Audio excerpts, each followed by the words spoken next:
you know, we're shrinking down, we're retooling, you know, the people working on The Last of Us, aka we're pushing everyone away from working on this.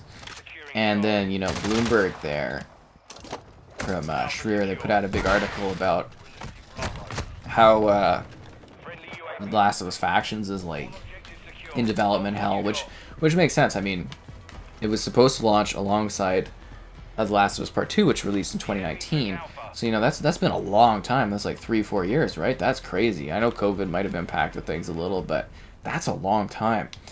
And then allegedly, as part of that, when Sony bought Bungie, they had Bungie take a look at all the live service games, because PlayStation, I believe it's 50% of their output going forward is supposed to be live service games. So they've had Bungie sit there and look at all the different live service games, and apparently Bungie went and looked at, you know, Last of Us Factions and was like, this isn't going to keep people's interest, and now that was like sort of a death kind of note to Factions.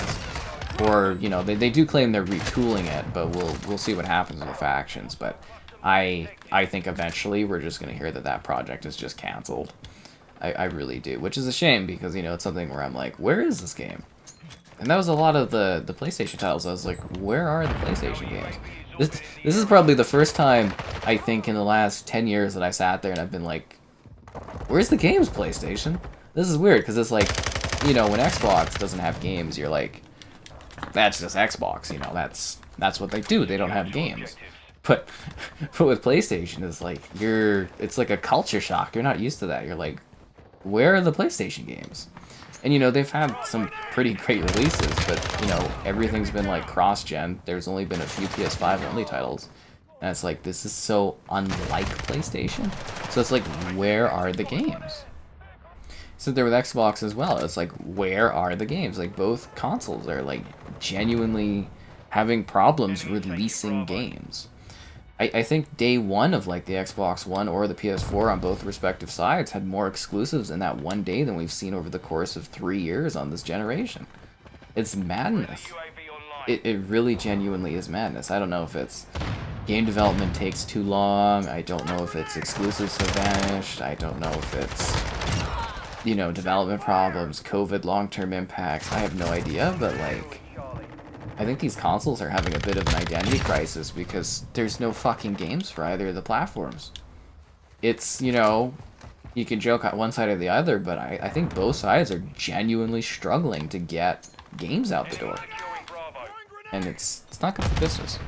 It really isn't. You know, the more games I have to cover, the better, and it's just like, it's kind of disappointing not to have, like, exclusives. Because exclusives, believe it or not, are supposed to showcase the best of what your platform has to offer in terms of technology and development. And, you know, you have all the support from your, you know, your owner as a you know, a team making games for your platform. You're supposed to have all that support to make your games the best they can be for your platform. And if you don't have exclusives and stuff, it's like, what differentiates your platform from other platforms? What showcases the technology, what your console can do? And it's just like, where are the games? For both of them, where are they? I mean, you look at Nintendo, they've just been, like, pumping out games. But then again, it's easier to make games at, like, low resolutions where frame rate isn't really an acceptable thing. You know, you don't care about the frame rate quality at all, but where are the games? Sock'em, Resistance, and Killzone? Dude, those games have not been a franchise in, like, a decade, man. Those are dead franchises. I'm sorry, but they're really dead. Yeah, I'm pretty sure The Last of Us is gonna get canceled. I mean, there's lots of games in development, but we haven't seen any of them.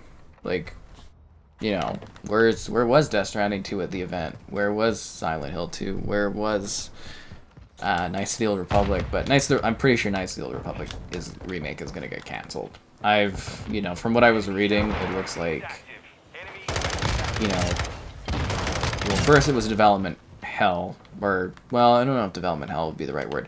First it wasn't satisfactory to Sony or LucasArts, and then they went back to the drawing board, and apparently it's also having issues at Saber Interactive, and Saber's a much better developing team than I would say Asper, because Asper usually does ports. Not hurting or hating on Asper being negative to them. They've done some great remasters, but, like, you know, they're not a studio that makes like new games really. They remaster and they port stuff. That's their wheelhouse.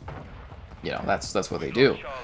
But like, yeah. So if Saber can't even get the job done, that's kind of like, ooh, you know, I think it's gonna just be a canceled project. It's gonna be like Phantom Dust remake. And then Wolverine, we've seen nothing of that one yet, gameplay-wise or anything. Yeah, a lot of games just being announced and we're not seeing anything. Rumor has it Bungie's making a new Killzone. Ha! I doubt it. I'd love to read that rumor. I doubt it. So the Killzone website, you know, you do know that like lapsed. They gave up the domain name for Killzone and stuff. Killzone is a dead franchise. Firstly, Bungie's not gonna make an IP that's not their own. Bungie does what Bungie wants. That's part of the agreement that everyone keeps fighting me about. But like, seriously, they're allowed to do what they want. I'll be very clear, Sony still owns whatever they make. But they're not making Killzone. They're working on Destiny, they're working on Marathon. And they're working on another multiplayer game. It's not going to be Killzone. I'm sorry, it's not going to be. I don't see a world where that is the case. Killzone is a dead franchise, Sock'em is a dead franchise, and Resistance is a dead franchise. Would it be cool if they brought them back? Sure, definitely. Yeah, no, cool, awesome. More multiplayer games, more things for me to stream, more games for me to cover. Great. Great for business. But are they? No, they're not working on those. Those are dead IPs. They haven't done anything with them in a decade. It's over. They might reboot them someday, but not anytime soon. And there's no one that even would be working on them because they've got other projects to work on. Anyways, it's never a bad time to like the stream.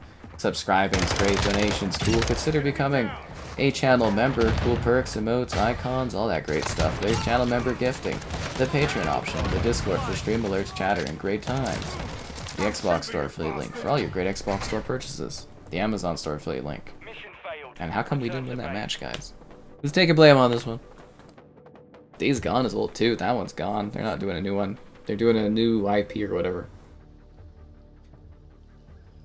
Yeah. So they're definitely. I'm actually, so apparently the rumored Bungie IP is supposed to be a fantasy one. I think they're remaking Myth or rebooting Myth. Because if they rebooted Marathon, I think they're going to reboot Myth too, which was their fantasy franchise. I'm slightly confident that that's what's going to happen. They're going to reboot Myth. If you don't, so like Bungie back in the day, they had Ani, they had Myth, they had Marathon, and I think that was it. And then eventually they made Halo, and then they made, you know, Destiny and stuff like that. So Ani is owned by Take-Two Interactive, and they won't give up the rights to that one, from what I understand. So I believe Bungie and now Sony owns Myth and Marathon. Although Marathon is weird, because from what I understood, Marathon was supposed to be abandoned IP, and it was supposed to be like they gave up on like the trademark and everything like that. So it looks like they've reacquired that or done a new version of it. Because you can, you know, Marathon is abandoned where it's free online for PC and stuff like that, but great game. You should check out Marathon if you've never played it. The new Marathon, extraction shooter, but old Marathon, very good. If you like, you know, the old boomer shooters, if you want to see where the inspiration for Halo came from, you play Marathon. It's pretty cool. Yeah. Well, Bungie's worked with a lot of people. They get around town, let's put it that way. Yeah.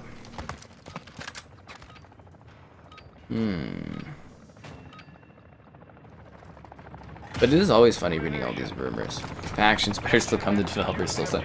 Yeah, but I mean, when I look at a project and I hear, yeah, you know, we've reduced the size of the people working on this to like, what did they say, like a third or something? I think they just said they've reduced the size of it, but then I think the Bloomberg article mentioned that like they've severely reduced the size of it on that one so they can work on their new single player IP. That kind of tells me that Factions is one of those ones where it's like, A, it's going to release as like a really tiny version of itself just to get it out the door and forget about it, or B, they're just going to silently cancel it over time. And I think they're going to end up silently canceling it. Because Sony bought Bungie for the expertise of being able to like manage and create live service games, and also to blow up Bungie's content into different forms of multimedia, because, you know, Sony does the movies, the Sony Pictures, and then, you know, they've also got the Sony TV arms and everything like that. So, Yeah, I'm sure the expertise was literally, and that was the rumors. Bungie went around to all the different studios looking at the live service stuff to determine if there was a value, and they straight up said, "This is not a value. This is not going to make you money." And Sony was like, "Ugh." Because, you know, it might sound crazy, but like PlayStation, they do a very niche, specific type of game very well. They will never want to hear it, but it's mature, third person, over the shoulder, heavy narrative-driven games that are long and of high quality. That is their wheelhouse. PlayStation has very much struggled with multiplayer content for a very long time. And, you know, when you're going to live service, which is the new model of how, you know, gaming companies make money in the long term nowadays, and you see Microsoft sitting there gobbling up all of the IP and all of the studios they can, you know, Sony's sitting there being like, well, you know, we need that Fortnite money. It's the same like Ubisoft. They keep pumping out these live service games. Because it's like, if your live service game fails, sure, it costs you a bit of money. Yeah. In the long term, if you nail it and you get a big live service game like Fortnite or Rainbow Six Siege, you can just print money forever. As long as you don't piss off your community or get too dated, you can literally just keep printing money. We're talking battle passes, we're talking skin packs, we're talking emotes, we're talking year 1, year 2, year 6 editions of your game. It's just money. And then the greatest money is when eventually you launch as a multiplayer game that costs money, and then you go free to play, and then you can get even more cash. That's the dream. Or also, if you get a marketing deal with one company, then launch on the subscription service of, say, Game Pass or PS Plus, and then a year after that, launch on the other competing services of PS Plus or Xbox Game Pass. That's just dollar bills, man. Yeah, that's pure cash. And that's what it's all about. Capitalism. Yeah. An exclusive in 94 months? What are you talking about? The Pentiment came out in, was it November? Redfall just came out? Redfall was an exclusive. What are you talking about, man?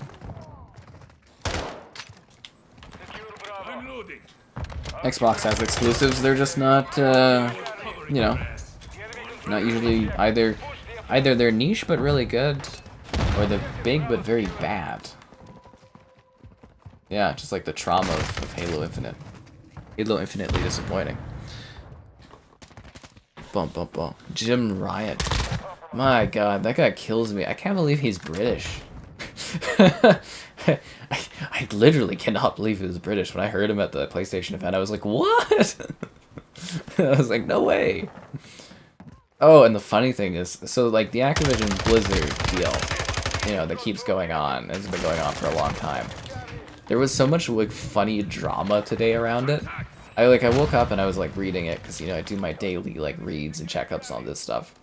So to lightly touch upon the drama of the Activision Blizzard thing is like there's this one forum which I think it's NeoGAF or whatever. They claim that one of the users on their forums for years has been like the astroturfing on behalf of Microsoft alternative account of, I think this guy that does, it's called Foss Patents on Twitter. They believe that this is his alt account where he is in favor of Microsoft and Microsoft pays him to, you know, to do his things in favor of Microsoft in the deal and like long term. Even though apparently the dialogue and everything like that of the two accounts doesn't really match up or anything. Because he posted an image of his Twitter account that very obviously showed him signed into his Twitter account. But I mean, like, anyone could, like, I could Photoshop a picture of, like, you know, like, anybody's Twitter account. I could put, like, Bill Gates' Twitter account and have an image being like, oh, it's just tweeting today or whatever. Anyways, the image stayed up for 24 hours for some reason, and then I guess that account deleted that and deleted all of his other stuff on other websites or something. So the Foss guy is being like, no, it's not me, obviously. I would never do that because it's juvenile and stuff. But the drama on this is so fucking stupid. and then So the patents guy, Floss Patents, whatever his name is on Twitter, he feuds with a guy on this other thread place called, I think it's called Reset Era, which is another forums. And there's this guy called Idis on there that has like really suspiciously like early visibility access and knowledge of like the Activision Blizzard deal, which is honestly a little sus that he's been getting all this paywalled information ahead of time and stuff, and then, you know, he like puts comments, but his are very like, I wouldn't say unbiased, but they're kind of like against the deal, sort of, like in belief that the deal won't go through. So this Idis guy seems not to care, but he does put in snide emotes occasionally, I guess. But he's feuding with the Floss guy, and the forum of Reset Era is feuding with this guy, and then the NeoGAF people are feuding with this guy.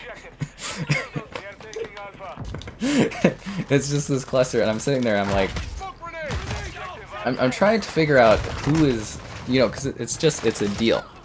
It's honestly, it's just a deal. You know, it's just one company buying another company. But I'm trying to find out who is like the least biased and who has the accurate information of what. And they all just seem crazy, and I'm like, why is there this much drama over this? Firstly, I really, like, I don't think this one guy is going to have spent the last 5 years of his life trolling in favor of Microsoft and being paid off to go talk on some crappy little forums online, which is, you know, NeoGAF or whatever. And then the Reset Era people believe themselves to be way better than the GeoGAF folk. And then on the Twitter, he hates all those guys. Oh man. So that's literally, I spent a good 15 minutes today just kind of sitting there trying to like unravel the insanity of this. Like, I don't know why there's this much drama. Like, you know how they're always like, oh, when you're out of high school, the drama stops. Nah, it doesn't. Adults are just like children. They really are, and there's all these, like, there's page after page of these nonsensical, like, people on, like, NeoGAF just going on, and ugh, madness, dude. Madness. So that was today.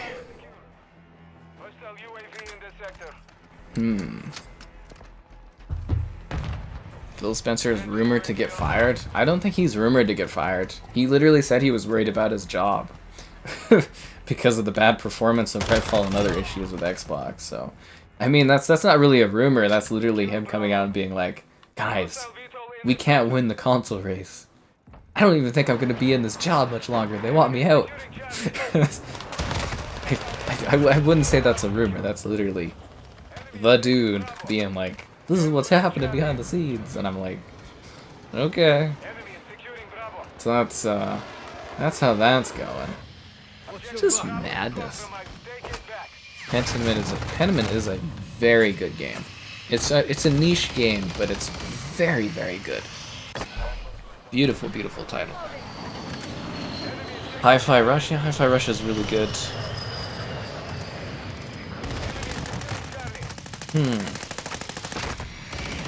Anyways, I think the guy's just trying to troll you guys. I wouldn't feel so bad about it. Sony made the Activision Blizzard deal much bigger than it needed to be. Well, it is. It's a huge, huge industry-changing deal. Like, that actually does literally tip the favors of the gaming industry towards Microsoft, and Microsoft could actually compete with that purchase. Like, if they do get to buy Activision Blizzard, it will double the revenue of the of Xbox. So Xbox was always under, I think it was Windows OEM or something was the divisional name. So like Microsoft only gave like small parts of the overall budgeting that went to Microsoft's OEM, like for Windows, to Xbox. So Xbox always had like a very small, you know, sort of budgeting for marketing, for, you know, R&D, for purchases, acquisitions, blah blah blah. So it was only under Nadella and Spencer there where they were able to actually give Xbox its own sort of seat at the Microsoft table of, you know, big boys giving out money to all the different departments. And that has allowed them to essentially you know, be able to acquire stuff, get some better budgeting, blah, blah, blah. But by doubling the size of Xbox within Microsoft, immediately this will become a much, much more important division of Microsoft in general, because the revenue value that they provide is going to be infinitely higher. So you will see a much, much more competitive Xbox if they are able to buy Activision Blizzard, because the department will be worth so much more to them. Like, it really, like, I don't think people really understand that aspect of it. Like, if Xbox doesn't buy Activision Blizzard, it's like, it's going to be kind of business as usual, you're going to be disappointed for decades and blah, blah, blah. But if they do, like, they're actually going to have some legitimate buying power and position within Microsoft to actually compete at a higher level that they've never been able to compete at before, because they can literally go to like shareholders and stuff and be like, our Xbox department is worth, I think it brings them like $20-something billion. So like, they will literally be worth a lot more to Microsoft when that company doubles. I'd have to look at the value for, I'm gonna have to look at the Microsoft flow chart from last year for their money in like earnings, because there's a nice breakdown about it. Oh, hello there from Germany land. Did I finish Gollum? Gollum finished me. Yeah, Gollum finished me. Good for the Celtics. Were you cheering for them, Supa? Good morning. Hi there. Hi folks. So like, okay, June quarterly. I find what their value was. There was like a really nice chart that I haven't seen in a while, but it broke down all of the different like departments of Microsoft's revenue streams. And it kind of told you. Okay, so we'll do the Q2 FY23. So fiscal year 23 for quarter 2.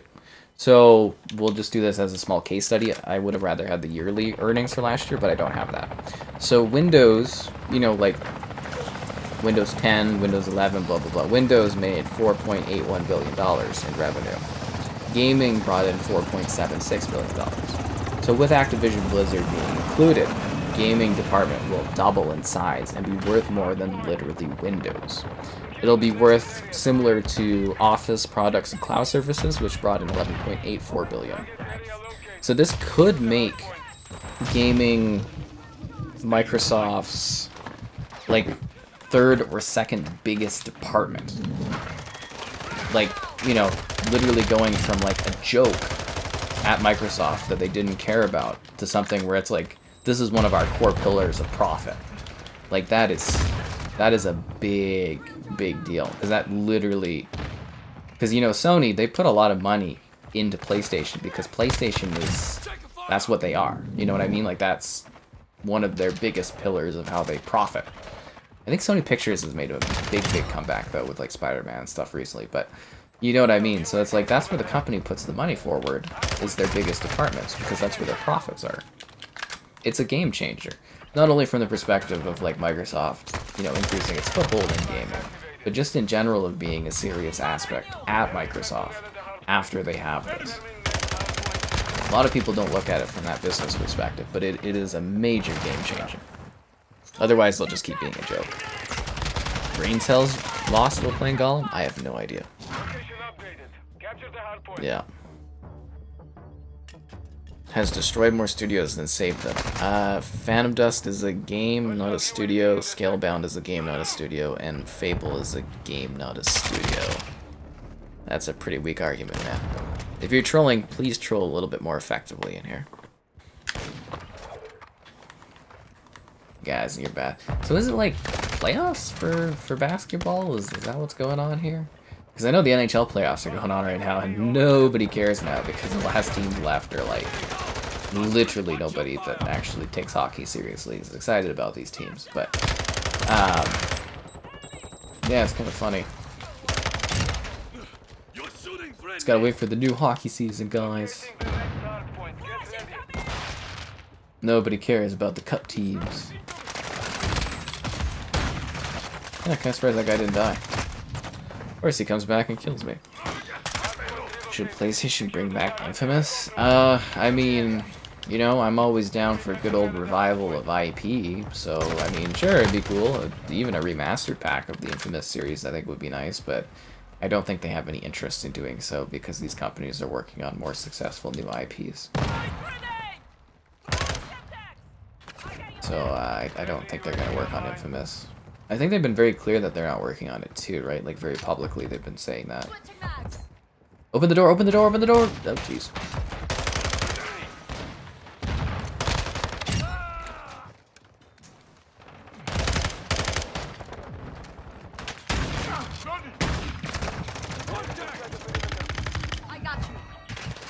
Ah, damn it. You got me, guys. You got me real good.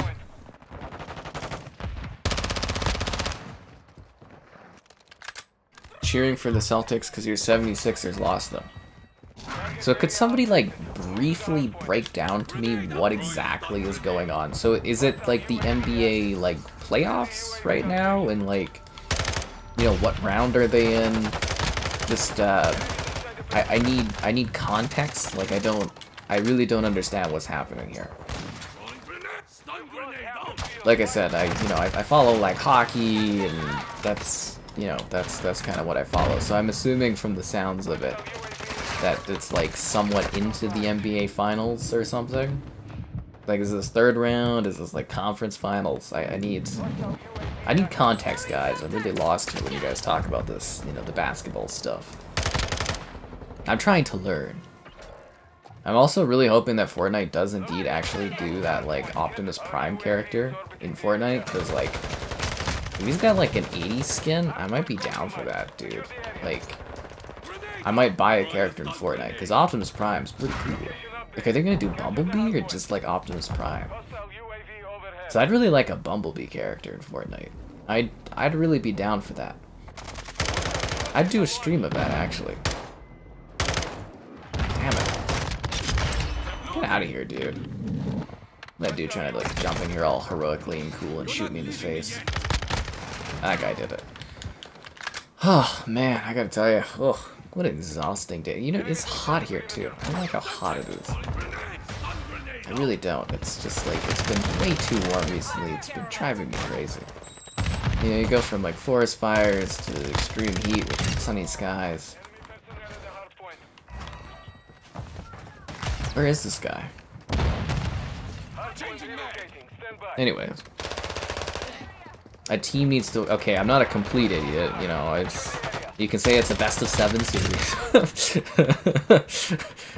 I know how playoffs work. So you need to win 4 games. That is layman terms, though, so I do appreciate that. That's very funny. Okay, so the Celtics are playing Miami Heat in Game 7 after being down 0-3 in the best of 7. Oh, so they're doing a 7-game comeback. Okay. The Denver Nuggets are in the finals. So the Nuggets are waiting for the Miami Heat and the Celtics to do a Game 7 face-off with a massive comeback. Okay, no, that makes perfect sense. Okay, thank you guys. That literally clarifies it perfectly for me. Thank you. A coconut rum and coke. Good for you, man. I don't really love coconut, but you know, you do that. Your stars are still in it. Oh my god, the stars. I just like... Oh, the stars. Like... It's such a weird cup final this year. It's just... No matter who ends up being in it, it's just... It feels wrong. I've been following hockey my whole life. It just feels wrong. Most of the cities, they play like the desert. It's just wrong. Sony's not acquiring CD Projekt Red. Okay, so if PlayStation was to make a move on CD Projekt Red, that would be public knowledge. So, like, CD Projekt Red literally accounts for like a chunk of the GDP of Poland. Like, CD Projekt Red is actually like a government kind of like sort of development thing, as funny as that sounds. They're that big and important to Poland. So I don't think Poland would allow that to go through, if that makes sense. I think there's also some government contracts there in regards to ownership too. I'd have to look at actually how the ownership of CD Projekt Red's done. But yeah, I don't see Sony buying CD Projekt Red. And if Sony was to like bid on CD Projekt Red, which again, it's public, so you know we publicly know about it right away, I think they'd get outbid by like 10 cents. Like I'm assuming Microsoft's not going to put in a bid because they want to buy Activision Blizzard, but like I think realistically, 10 cent would outbid. There'd be a lot of other parties out there that would outbid Sony on CD Projekt Red. Like it's great to see, you know, that Sony is bolstering their, you know, their library in the age of acquisitions. And well, no, I call it the age of consolidation right now is what we're in for gaming. Make sure somebody writes that down in 20 years and gives me credit for it. But we're in the age of consolidation. So like it's great that Sony is putting in, you know, the money to buy these companies. But people really need to stop living in like fantasy world where Sony's just gonna buy all these big companies because they can't afford it. And it's like, you know, everybody's like, oh, Sony set aside this much for acquisitions. And it's like, you know, they set aside money for acquisitions, but that's for all of Sony. And don't forget to like the stream. I totally missed my mark by like 5 minutes.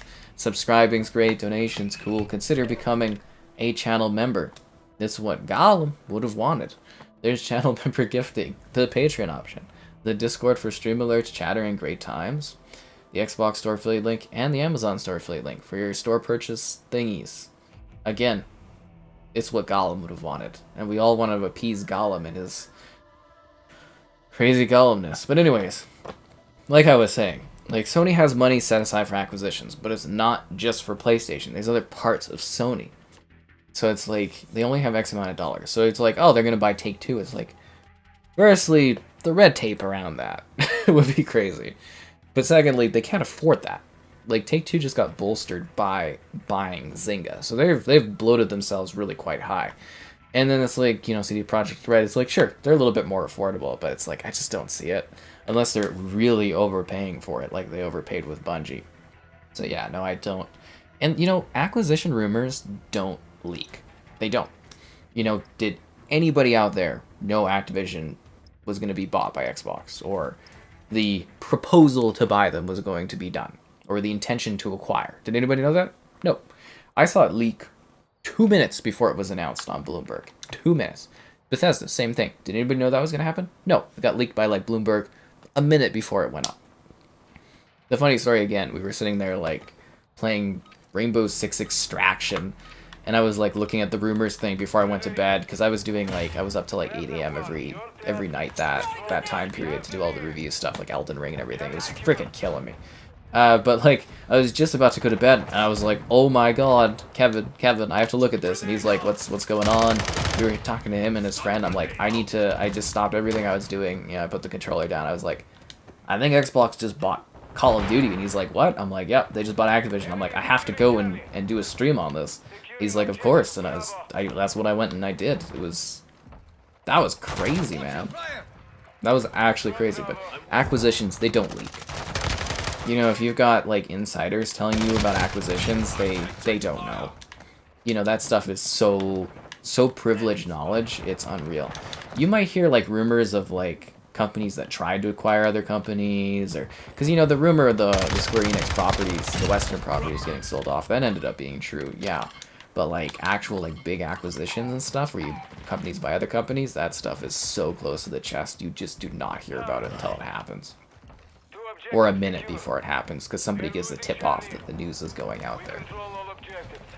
And while I was disappointed by how Succession wrapped up, if you watch Succession, that show actually really does cover acquisitions and buyouts very effectively, actually. It's quite something. Oh, god damn it. Witcher 2 never made it. Yeah, that was a good title for Xbox having the 360 era. Maybe Sony will buy Poland? I hope so. I told you, Secret Agent Cold War's tomorrow, man. I need a cooldown night after Gollum.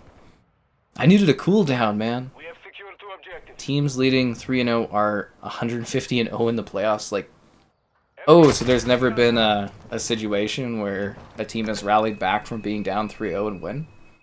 Is that what you're saying?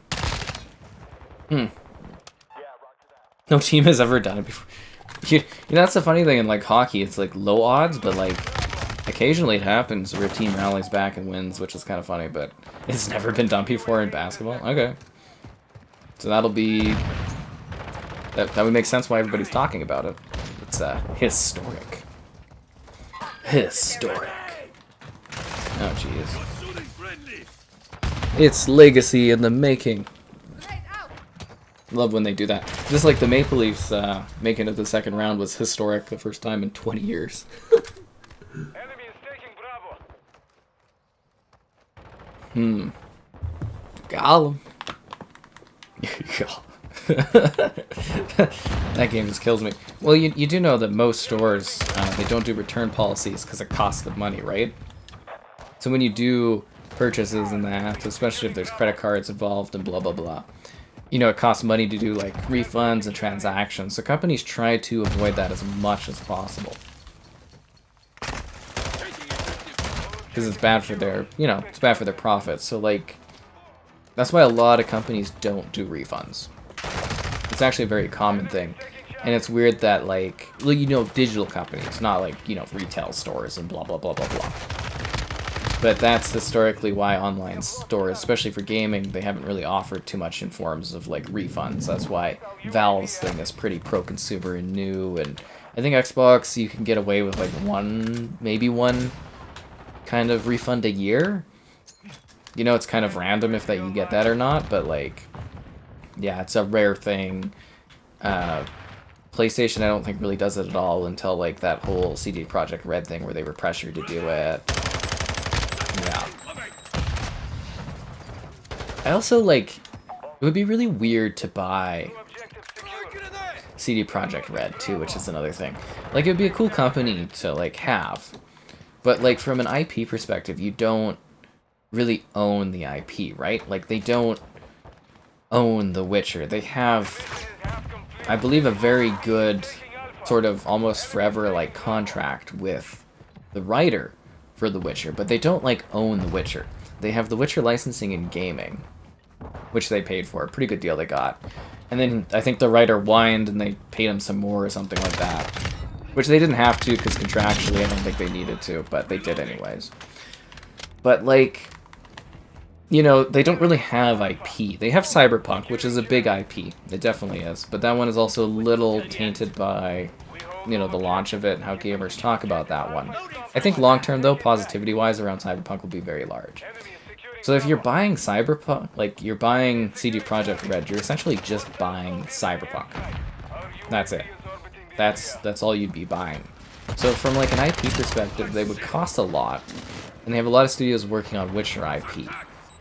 And I don't know if it would be a great buy, if that makes sense. Like, it would be a good buy because I think CD Projekt Red is very talented. I think they make really good stuff. But I don't know if you'd necessarily be bolstering your library of content, if that makes sense. Like, I think there's better bang for your buck if you're trying to get IP, which is what, you know, in the age of consolidation for gaming, that's what these companies are pushing for. They want IP. You know, intellectual properties, everything. That's how it works, you know, like Disney buying Fox, the treasure trove of IP. You know, they said, I read something the other day, Lionsgate, their IP library is worth more than their production company, which is hilarious. So, like, literally their collection of movies is worth more than them as a body that's able to produce and create content, which is wild. But it makes sense. But, like, yeah, so CD Projekt Red would be, in my opinion, personally, I think it would be a great buy for whoever would end up buying it. If they could buy it, I've already went over why it's probably not happening. But, like, from a perspective of, like, business, you'd essentially just be buying something that, like, you wouldn't be buying a lot of value. You'd be buying something that makes you money, but it wouldn't be, like, really feeding your ecosystem, if that makes sense. And it's going to take years before there's a new Cyberpunk sequel, before there's other Witcher stuff, and I don't think you could really take those exclusive. Like, you could take Cyberpunk exclusive. It would probably sell some consoles, but I don't know if you could take the Witcher exclusive or how that would work. You'd have to look at the contractual agreements for how Witcher's distributed. But yeah, you just wouldn't be getting a whole lot out of it. I'd have to look at their market cap, but I think there's better bang for your bucks IP-wise out there. The other question is, with Microsoft having issues buying companies, you know, because of CMA, Sony being a market leader in a lot of industries, I think would impact their ability to buy too. Was that a good kill streak then? That was not a good kill streak. Gollum. You guys really like Gollum, don't you? Exclusive rights to GTA 6?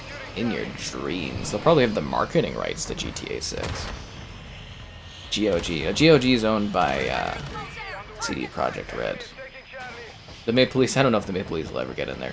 My favorite team for hockey is the Capitals. Yeah, I like the Capitals. Do I know who Michael Jordan is? Yeah, I've watched Space Jam. Come on, man. Everybody watched Space Jam.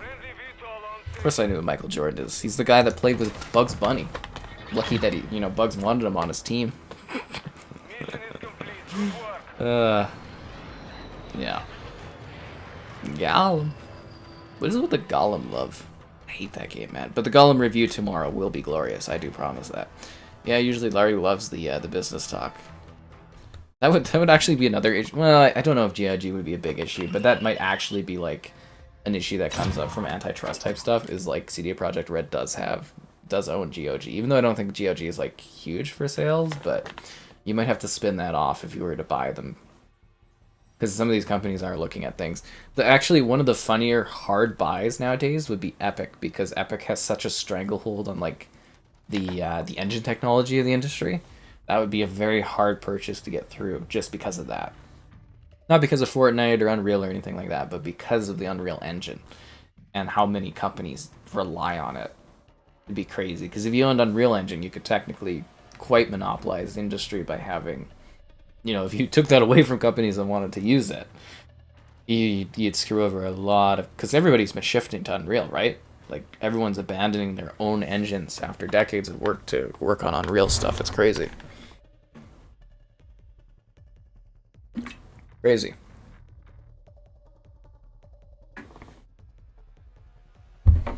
Well, that's just, you know, Toronto, they don't win, right? That's what they're known for, is like having these great, you know, athletes and everything like that, and constantly just underperforming every single year. That's what they do. They're the Maple Leafs. They lose. That's why they call them the Maple Laughs. Incomparable to the Dallas Stars. I haven't seen all those Dallas Star Cups. Anyways, kind of funny. Oh, once again, I hope you guys enjoyed the, there's a System Shock reaction video today that was sponsored, so that was nice. If you have time, check that out. And a couple great interviews the last couple days. Justine Huxley, who did is Watson in Apex Legends, and Najee Jeter, who was, or is, or I guess you could say was Sam in Last of Us, and is Miles Morales in Spider-Man, the games. So, yeah, those are two interviews that I popped up there, and yeah, some cool stuff going on. Pretty cool. Incomparable to the Dallas Stars. You're a monster. You're a monster for saying that. I don't know, it's kind of weird. Like, I don't know if other people have this for sporting stuff, but like, for me, the excitement of following like the Capitals for so long was like, they did win eventually, right? They won a cup. But as soon as they won the cup, oh, I killed that guy with a direct impact. Oh no, never mind. That was somebody else that did that. That I got a direct impact grenade kill, which is very rare. But like, you know, the fun of watching the Capitals for me, and I think any sports team, is to see them, especially if they don't win a lot, to win. And it's like, as soon as they won the cup, I was kind of like, oh, okay, well that ends that journey. I was really excited. It was a great time. You know, I bonded with one of the guys that was the husband of the accountant that worked at Bethesda for 40 years over it. But,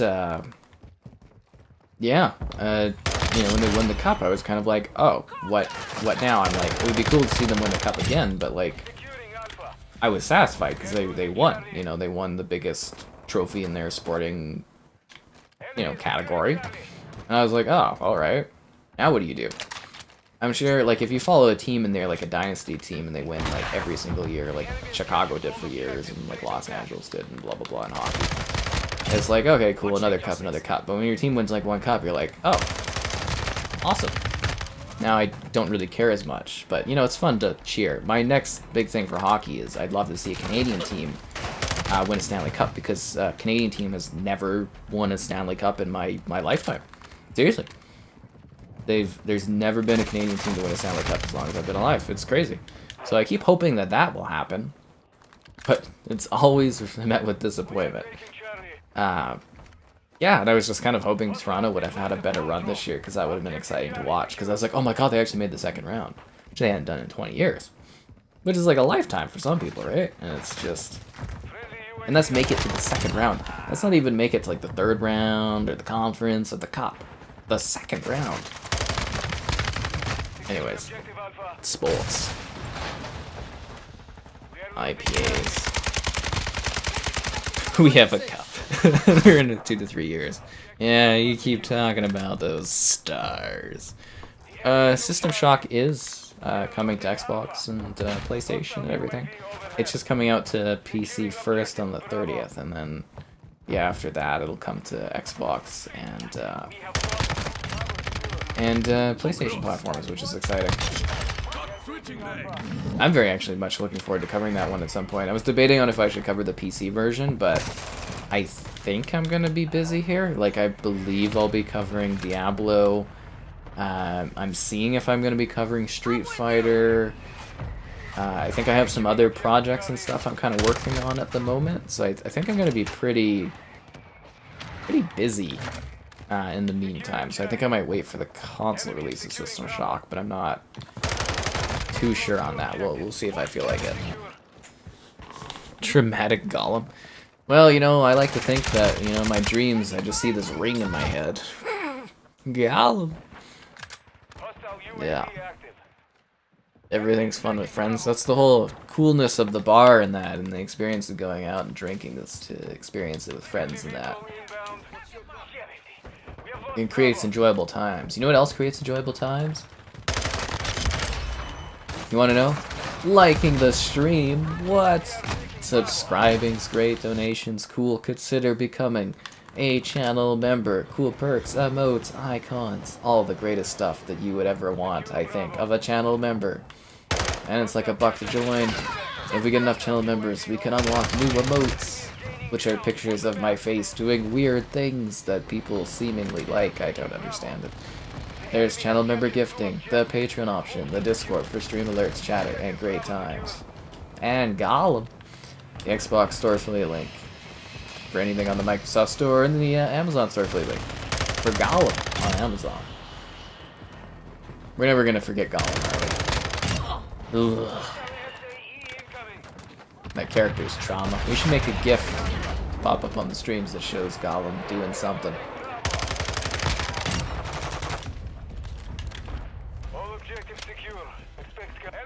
We're doing good, guys. I'm not getting killed this night, because we streamed this... When did we last do this? A few days ago, and it was not going good for me, but this is good. This is going pretty good tonight. I think we're doing well. I mean, we're not winning matches, which, you know, I don't love, but we're not getting mercilessly slaughtered over and over again, so I consider that a bit of a win.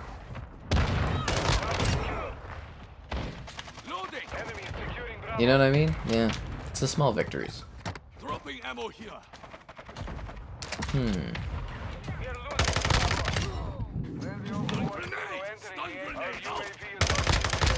Nice. Well, I got some more top 10s coming up too. I was filming some more of them. Just kind of debating on what I want to put out. We're gonna have to do the Game Pass for the month. That one's ready. I think that one will be tomorrow. And I want to do like top 10 like family-friendly games. So that should be soon. It's not for everyone, but you know, it's for people looking for games for their family and kids. So I think it's helpful. There's a chopper gunner. What I'm talking about, guys. We're getting the kill streaks going. Come on, come around the corner. I want my gunship. What? Get out of here. No way. Alright, we'll chopper gunner him. I don't think PS5 has sold 50 million consoles yet. Aren't they at like 30 something? 30 or 40 million or something like that? I don't think they've done 50 yet. I feel like you're just pulling these numbers out of thin air. Somebody sourced me out PS5s they've actually sold. I know it's an impressive amount. Objective Alpha is compromised. Take it back. You're taking fire.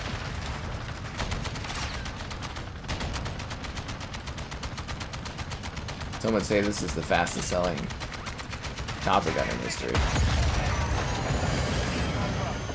Yeah. PlayStation stomping on the Xbox. Oh no! What are we going to do? It's gonna be. What is that, John? Is that guy looking at a pickle? Why is he looking at the pickle like that? Did I use the emote pack? I didn't. I didn't use the emote pack. Sorry. If I do a Series S review, I'll try to do it. Anyways, yeah, really exciting stuff. I don't know. I just, again, I'm pretty highly confident about this Xbox showcase. It's gonna be great. Yeah. I've heard just straight bangers. It's gonna be the best thing they've ever put together for a conference. Possibly. It's gonna be a good Xbox showcase, I think. Yeah. Top tier. Top tier. Yeah. It is true. They don't talk a lot about games in the chat. They talk mostly about Gollum. Hey, Gollum, he's a likable guy. You know, out of all the Lord of the Rings characters, you know, I don't see anybody else having their own game. Just Gollum. So obviously, he's the most important of the entire franchise. GoldenEye. Do I think there'll be a Gears collection? I don't know. Like I said, we did that big rumors chat about the Xbox showcase, but I hope there's a Gears collection. Be good for business. Be very good for business. But yeah, no, I love me some GoldenEye. If you guys have not seen our GoldenEye live streams, they are delightfully charming. We rock the GoldenEye on like literally every difficulty. Do I have a PS5 as well? Yeah, it's looking at me really unsettlingly aggressively. Did you not see the PS5 content on the channel? You should. You know, it'd be great for, you know, for me if you watch more of my PS5 stuff. I don't care. Watch Xbox, Switch, PS5, mobile stuff. It's all views. It's all money. It's all we get in a house at some point. And at the end of the day, that's what it's all about, guys. Buying a house. Housing. In this economy. With this level of inflation. Insanity, I say. Did I like the OG Medal of Honor? Like the original Medal of Honor? Or are you talking about like Frontline? You talking about like Rising Sun? You know, we did a video on Rising Sun not too long ago, and I'm trying to get Frontline still, but I can't get my hands on that one. But I did enjoy them when I was a kid. So you talking about like I don't know, which Medal of Honor are you talking about? Gotta specify for me, man.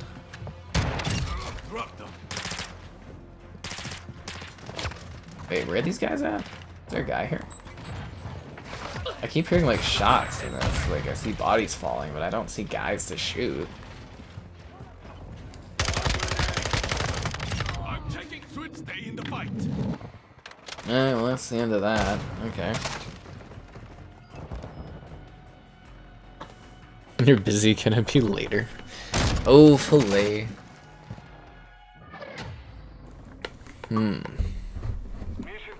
The man with the golden gun. Well, filet is Phil Spencer. He just likes sitting in and watching it on our chats.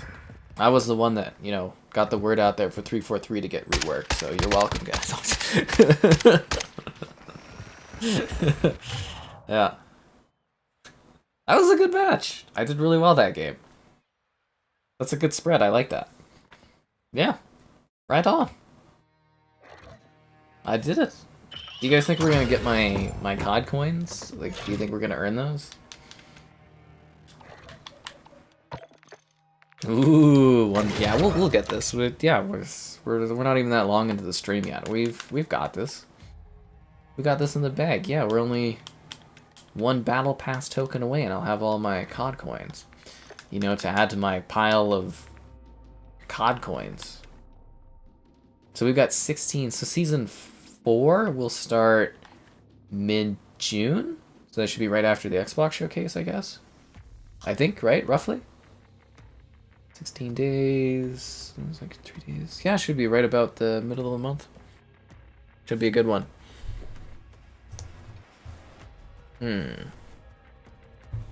PlayStation 5 fills up. Well, right now I've got... they're in a special agreement. Oh my god, piss off. No, I've got... Because I still haven't recorded all the new gameplay I want to do on the PS5. So I've got it sitting there resting on top of my Xbox One. And it's just like... It's huge. So like... It's actually like... eyesight line. It's the same height as the Series X right now. But it's like... a whole... drawer down below and resting on top of the Xbox One. It's a really funny setup, and it's like it's looking at me with its orange light, and it's like really aggressive looking. Is this finding a match, or are we just sitting here not doing anything? Is this broken? I think it's busted. Well, thanks for jumping in. System, I don't know if it's this year, I would assume so, but yes, console System Shock is coming, guys. Okay, I assume it's bugged because he said he's leaving, but he didn't, like, leave the lobbies, so it's, like, kind of causing problems. That's great. Okay, is there a way to, like, end the lobby party I'm in? Can I kick this dude? I think it bugged. Yeah, I think it bugged because I think he quit or something like that. You gotta leave my lobby, dude, or it messes up my matchmaking. Ah, crap. That's not good. I might have to restart the game. Come on, people. You should know that you're supposed to leave properly. Man, come on. You join in, throw me a bone, dude. Alright, we'll restart the game. It takes so long.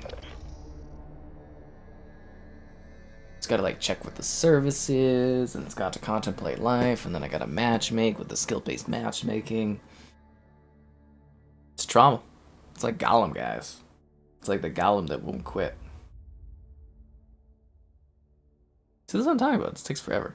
Yeah, I'd love a PS5 Slim. I wouldn't buy it because, you know, obviously I bought the PS5 already, so I don't need a Slim model, but, like, yeah, it would be so nice to have a PS5 Slim so that everything could fit on my giant, huge TV stand. Somehow on my TV stand, I can fit the Xbox Series X, the Series S, the Switch, 4 Xbox controllers, 2 PlayStation 5 games, 2 different recorders, a pack of LG trading cards, a Halo Infinite... The Art of Halo Infinite, the Art of Cyberpunk 2077, the 4K collection of Indiana Jones, and the Noble Team statue that the PS5 does not fit on the shelf. Oh, and a sticker for Clippy. That's on there too. Yeah, Clippy's pretty cool. It's a lot of stuff on the TV stand. It still looks pretty clean though. Yeah. You know, actually, I forgot I have the Age of Empires 2 custom controller. That's pretty nice, that one. And the Folsom controller. Nice little collection there. It is really weird. I don't know why they went with such a large console for the PS5. Like, I like the console, it runs well, it's good and everything like that, but man, is it just aesthetically displeasing. If I'm not recording, it's hiding on the floor in shame. Like, I'm literally, like, it looks like it's looking at me. I should get googly eyes for it, that would be funny. It's just like, I don't know why it's so big. Like, it's just staring me down, and it's, like, unshapely. Should I put, like, a cloth over it or something? I should get, like, a towel. It's... I can't stop thinking of it as it's looking at me now, and it's really throwing me off. Kind of unsettling. Baylander on the Discord? Yeah, right. You don't want to go there. It's a scary place. It's a very, very scary place.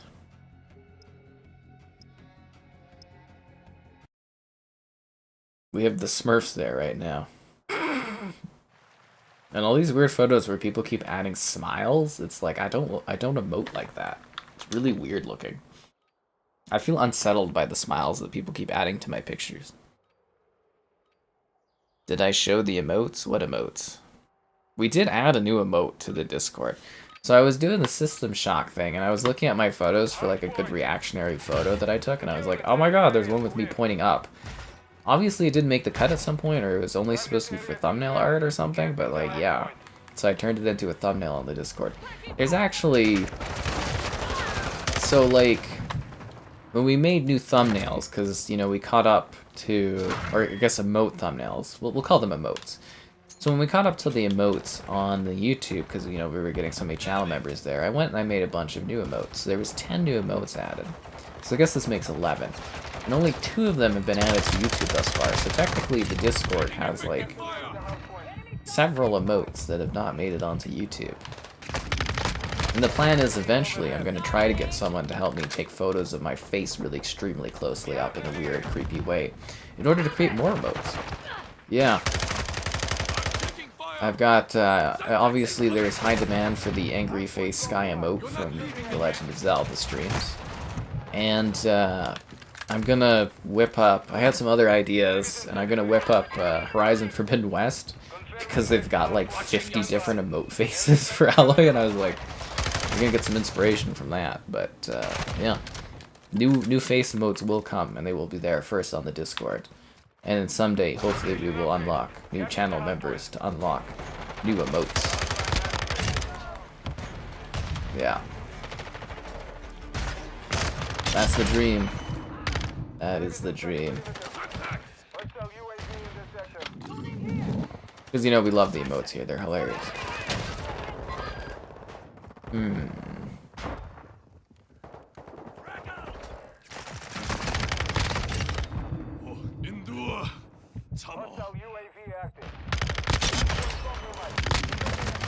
Damn.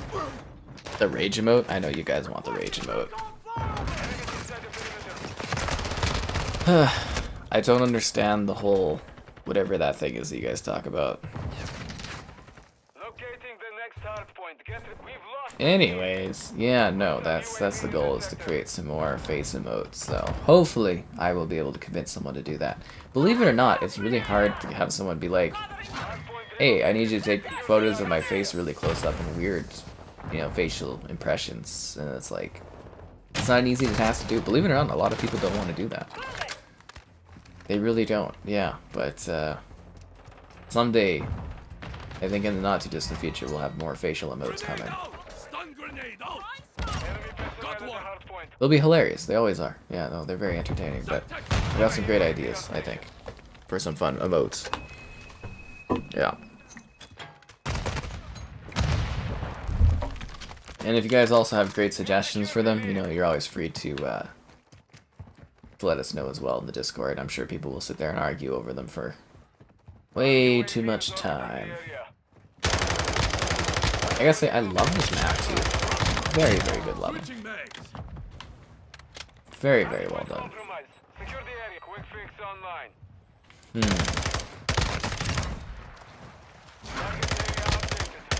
And once again, like I said, tomorrow will be very fun, guys. We're going to do a nice, calm, easy, relaxed secret agent live stream game. So it's going to be awesome. We're going to have a good time. I'm very excited about this. And if you've missed any of the exciting streams recently, you know, we had a real winner with the Gollum live streams last 2 days. Zelda, which was like several streams, Dead Island, lots of fun content here. Oh, Redfall, that was a great 12 hours of my life. Ugh. Ugh. Some kind of special agreement. Oh god damn it, you're killing me. I really don't understand the reference of what you guys are talking about. I miss out on a lot of the newer terminology that people use, and I almost feel too lazy to go and search it up, because I'm sure eventually I'll hear about what it means. Is it like a Crash Bandicoot thing? Probably not, is it? It's not a Crash Bandicoot thing, is it? Yeah, no, it's not at all, is it? I've also got this headset. I got a review still. That one's been sitting here for a bit, but, you know, everything's... I've been using Zelda as an excuse for everything. Seriously. If there's like any work I haven't been getting done, I've just been like, I've been too busy because of Zelda. I'm like, Nintendo, very strict deadline, 2 weeks, I have to get everything done.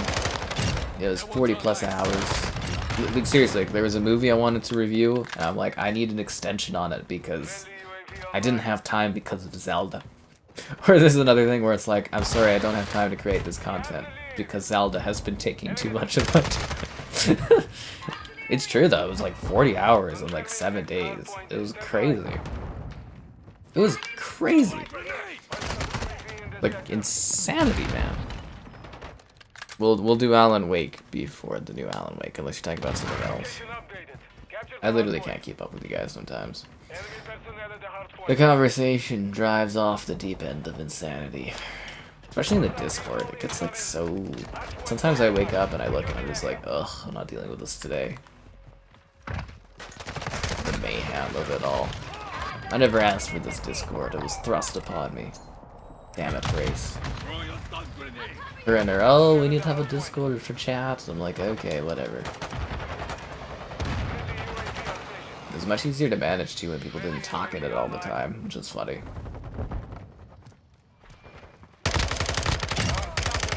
Get the tomahawk. Damn it. Need more water.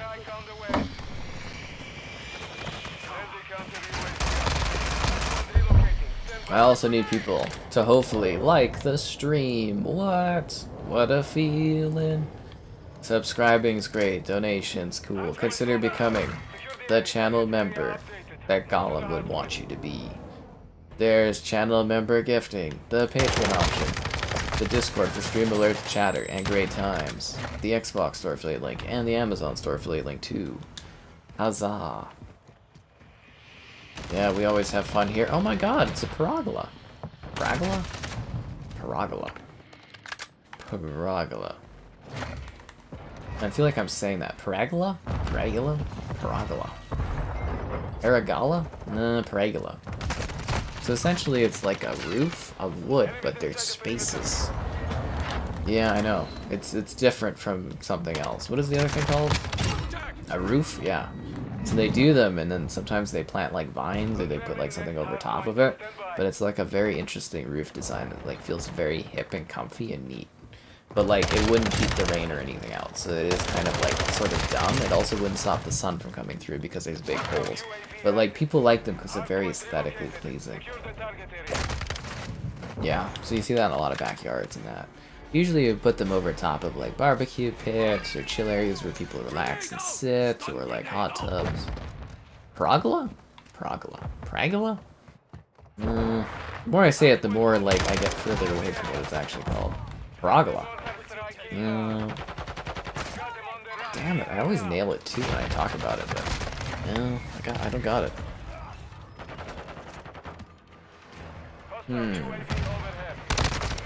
Having marks if I just skip them? It's not that I skip the marks, it's that I miss them sometimes. Yeah, it happens, man. It happens. You guys are talking about Star Trek Deep Space Nine? Worf from Star Trek? Oh, that guy. I know what you're talking about. You know, the good old Dominion Wars? I've learned the ways of the Trek somewhat. Not really effectively, though. Lower decks, man. Lower decks. It's so funny, like, the older people, they always, like... I think they were making fun of Lower Decks a lot, but, like, Lower Decks actually got me, like, intrigued about the show. The adult animated cartoons. They work. They really, really work. I don't know why. I don't know why. And man, it is like so goddamn hot. I'm gonna have to switch. I got this new like comforter, which is like a summer comforter. Usually I just use like the same comforter, but like, or is it duvet? I think it's comforter. Or is it a duvet? Whatever it is, I got a new one for summer. So it's like a lot lighter than the one I have right now. And I think I'm gonna have to switch to it because it's starting to get too hot out. Yeah.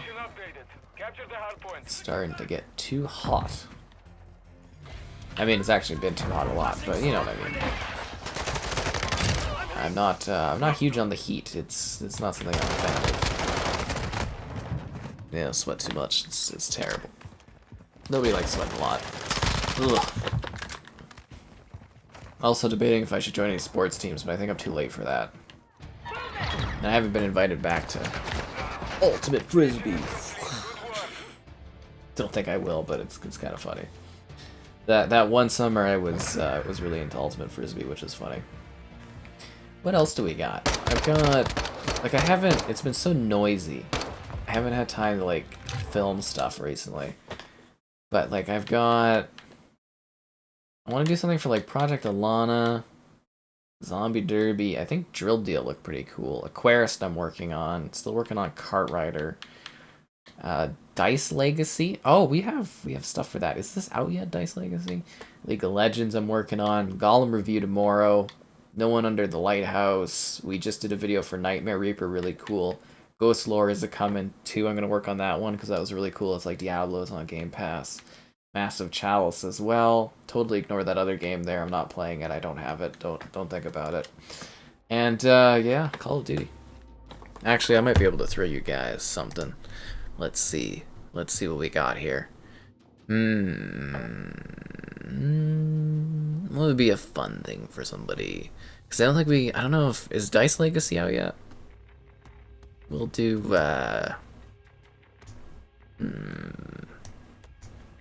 we'll do a weird one. Yeah, let's give out this one.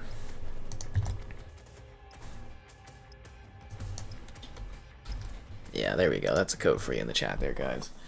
I have to look when Dice Legacy is out. I have a lot of Dice Legacy codes. I have some other cooler codes, and we're gonna do, like, I don't know what stream it's gonna be, but we'll have codes to hand out for stuff soon. Filet was watching an hour and 40 minutes behind. You gotta watch live, man. This is why my numbers don't look as good if people aren't watching live, unless people jump in here. A lot of people like Deep Space Nine, but yeah. I won't tell you what the code is for. You're supposed to fight over and squabble over the code in case you want it. Come on, guys. Alpha secure. The fun is figuring out what the code is. Enemy secure. But I do actually have some, like, really nice codes for stuff to eventually get out here. I'm just trying to, like, pick the right days for them. Have, like, a nice mix of things. Yeah. Not all Sims, but I do also have a code for Garden Sim sitting there, so. Who wants the garden? I do have that stuff. Uninstall Gollum? I'm still debating if I want to do a review on Gollum for Series S. That's why I haven't yet. Yeah. Couldn't bother. It's a free game. What do you want from me? Somebody invited me to their party? Yeah, no thank you. So what I want someone else to be the party leader. Fucking crazy.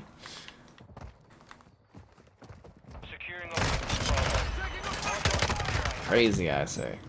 I can't believe I actually killed that guy right there. That was pretty lucky. Ah, that was a terrible spawn, man. But I mean, it is shoothouse, so. It's the will of the shoothouse. I'm just walking into walls. That's not the way to go.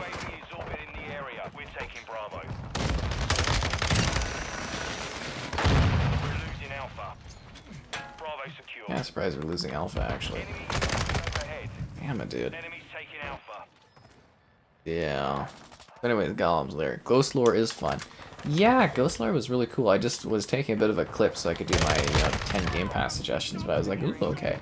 That's sometimes how I pick out the games is like, okay, I'm gonna do my, 10 Game Pass suggestions of the month, and then I'm like, play it for like a few minutes, get some like gameplay, and I'm like, okay, maybe I'll do a full video on this one. Ghost Lore, I was like, yeah, this is kind of a pretty cool game. I'm like, yeah, I want to do a full one on this. And like I said, I've got a handful of PS5 games to do videos on, and a handful of like older Xbox games to do videos on that are like, only run on the 360, so those are in the queue too. Yeah, there's a lot going on.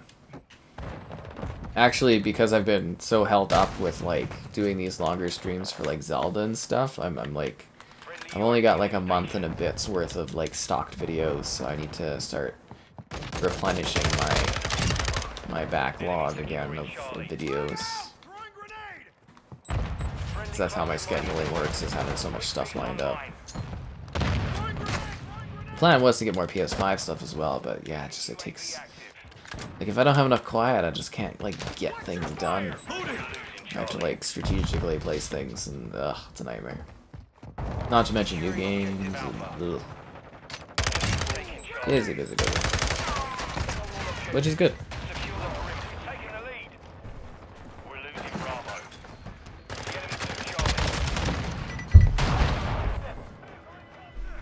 Metal Gear? I don't know how Gollum runs on the Series S, but I kind of want to try it out. That's the problem too, is I keep like, I feel like I'm losing out on views and stuff because I'm not like just pumping out a lazy quick video showing something running off like right away. Where I'm like trying to review some of these things, it's just like, ugh. But then if I do like a quick video where I'm just like, hey, here's what the game is looking like, and then I do a review video later, you know, the review video is not going to get as much love as the quick video, but technically I should be doing the quick video because I get the views and the money better, and it's like, ugh. It's a nightmare. Because I'm mostly trying to get my sub goal done. It's seemingly taking forever, which is driving me freaking crazy, but yeah, I just want to get my plaque and stuff, and I can chillax. Well, not chillax, but you know, I just not think about that. Oh my, why are you camping there? That's such a weird spot to camp. Securing objective Alpha. Objective Alpha secure. You know those guys are with the, was it the SAB? No, he's using the Socko. Is this a new gun? Aww. That guy's using the SAB. Oh, that's a drawn blade. Is that like a play on the SAB? It's a weird gun. Honestly, it's hard to keep up with the weaponry and the meta of this game constantly. If only we were streaming it every single day, I'd be right into it. Yeah, that guy just camps that spot out like crazy, man. The PlayStation showcase? Yeah, it was pretty disappointing. You know what I'm really a fan of for Metal Gear? Is all the views I get when I do a Metal Gear video. That's my favorite part of Metal Gear. The Metal Gear views. I'm really gonna try to push to see if I can cover Metal Gear on Series X and PS5 when they drop that collection, but we'll see what happens. We'll see if Konami throws me a bone or not on this.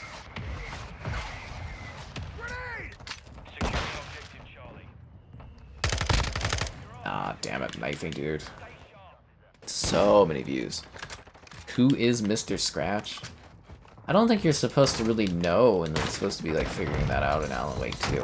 Like, from what I saw in the Alan Wake 2 footage, it kind of looks like Alan Wake is trying to write himself out of the nightmare. Like, he's trapped in this fight against the darkness. And he keeps having to write scenarios of what's happening. So I think that's what's happening, is like he's creating the scenario of the horror with the people being drawn in there, the FBI agents, as like a ploy to try to get them to kind of help him. I would assume is the concept, and he's just kind of stuck in the madness and the writing and everything. Fuck this game. Did he really just like... I hate the SAB. It is so incredibly overpowered. It's like a shotgun. Did you... That was like a shotgun there. That's not even a sniper rifle. Nobody's running around with a sniper rifle like that, no scoping people. God, that's so stupid. He's like, literally, that was like a shotgun. Ow. I need medical. Ah, just went to garbage, dude. Skyrim? I don't know if you can really blame COVID anymore. Like, I'm pretty sure Phil Spencer came out there and said that, you know, COVID isn't impacting development anymore. It hasn't been for a while, so I don't think you can really blame COVID at this point for how, you know, games are shaping up, how long games are taking. I think the time for, you know, that kind of blame was past, really. Who knows? We probably will have to wait for retrospectives 10 years on to understand really what was going on behind the scenes for all this stuff, but how she goes. Never know about some things till way after the fact. Ow. Well, we're still winning, so that's a good thing. Just the trade-off of not getting a bazillion kills is like winning, so it's okay. We're taking Alpha. My favorite balance is being like equal, slightly positive, and winning a match is like top tier for me. Taking effective fire! Damn, dude. Like 3 dudes over there. I think they're sharing the bullets between them.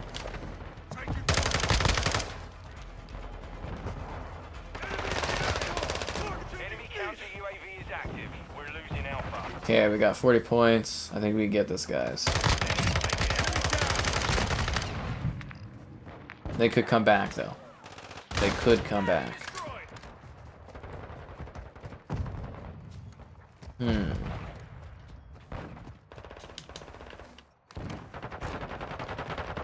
Are they still like capping the spot over there, the other two?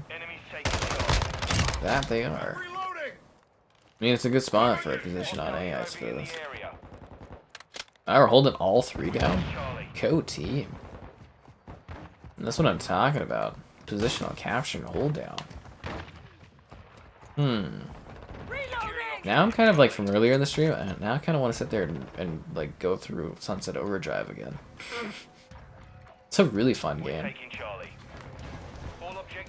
And I'm also really into the consolidating my multi-part walkthroughs from the older eras into like 1 or 2 long live streams.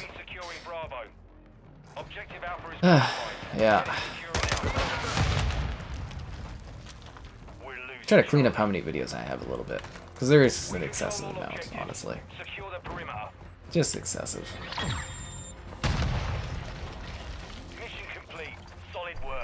Damn right, you should be hyped for Alan Wake 2. Oh, Trackmania? I haven't even had time to download Trackmania.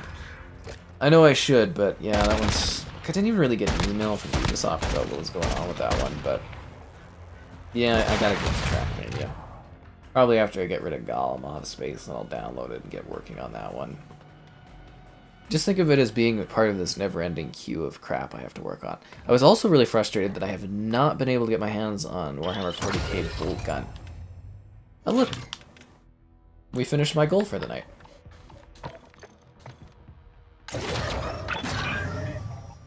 Got coins! That's what I'm talking about, guys. Now what do I work towards? I don't care about any of this other crap. War tracks? Who gives a damn about that? Okay, I guess I'm just gonna unlock extra cosmetic stuff or something, I suppose. This is all useless. I don't need any of this. Yeah, I won't use any of that stuff. Cool. Cool. I'm trying to see if there's anything like exciting going on news-wise in the world. And there isn't.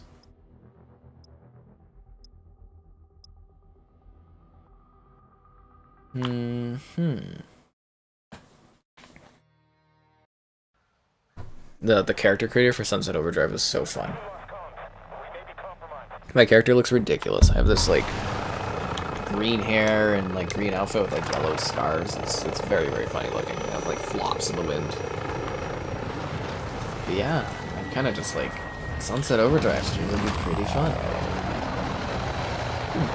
And as always, you know, good note that we do, I think at this point, still plan on doing co-streaming for the Xbox event, so you can dive in and we'll do a pre-show, a during show, and a post-show.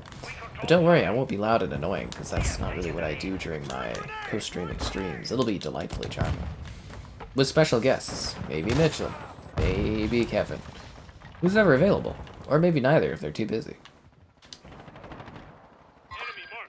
But yeah, they would just be there on the pre and post show. I wouldn't be the only one there with you during the stream of it, essentially.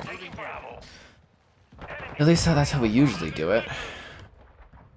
That way you're able to more easily hear what's going on.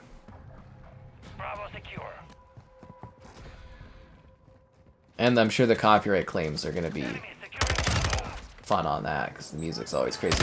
Actually, you know what got a copyright claim the other day, and I forgot we did it? The Game Awards is now blocked globally because Universal claimed the clip from the Mario movie? So, yeah. Yeah, they claimed and blocked that globally, so I guess I should delete that? I was just kind of keeping it up there for like, you know, posterity or whatever, but yeah, I forgot we co-streamed the Game Awards. It's so funny to get like a block on it, like not a strike, but just like a block on it globally. So long afterwards. I think they're like being like Nintendo and going overboard on like, you know, clips and stuff, but yeah. Kind of funny. So I might delete that one because I don't think we need any. I don't think it was very good either. Was it the Game Awards whatever thing? Restricts your movements to the rails? What are you talking about, man? You can hop on stuff, you can blast things, you can move all kinds of things. Am I gonna do a lot of Diablo streams? I mean, yeah, you know, if they send me Diablo, I mean, we'll probably be streaming a lot of it. You know, like the Diablo beta stuff, we did like, what, 5 streams of it or something like that? So yeah, I mean, the plan is to do a lot of Diablo. I'm pretty confident I'm getting it. I don't know, but yeah, the plan is there will be a lot of Diablo stuff. And Scars Above. Yeah, Scars Above and Blacktail are still in the queue for live streams. But as I said, tomorrow's the espionage game, and then I don't know what's going to be happening either that or after that, because I think there's some game releases. There's like a Street Fighter. If we get that, we'll probably stream it. And I think there's something else this week too that I was kind of looking at. So I don't know for sure what the schedule is going to look like. It's going to be very random. Needless to say, it's going to be a very unscheduled time of live streams for a bit here. Wasn't there a bad guy that just walked by that dude? There was. Did you just jump down right to where my shotgun shot was? Alrighty, I'll take it.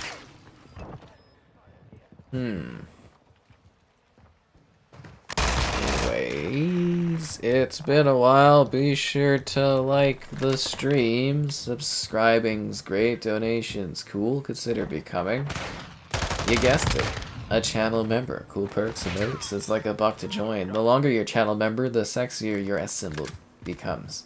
Superman claims that stands for hope. I don't think that's accurate at all, but you know, Superman does what Superman does. There is the channel member gifting, the Patreon option, the Discord for stream alerts, chatter, and great times. That was a good stick. The Xbox Store affiliate link and the Amazon Store affiliate link as well. The Xbox Store and Amazon Store. Watch this thief guy come out of nowhere and absolutely just like dominate our team very suddenly. Yeah, he's got 4 kills in seconds. Okay. So a bunch of their team like quit and they got new players, or what's going on here?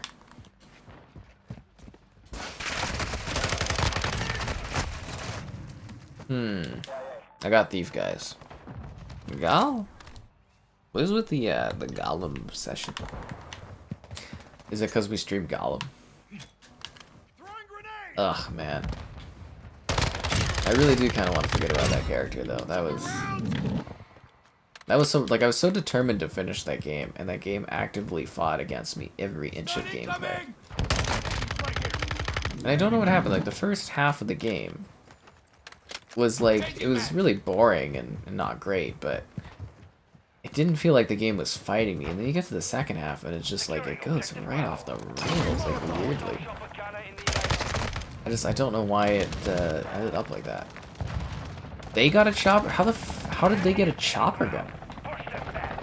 Phoenix? Who's this Phoenix guy? How did they get a chopper gun? Didn't think they were killing us that badly, were they?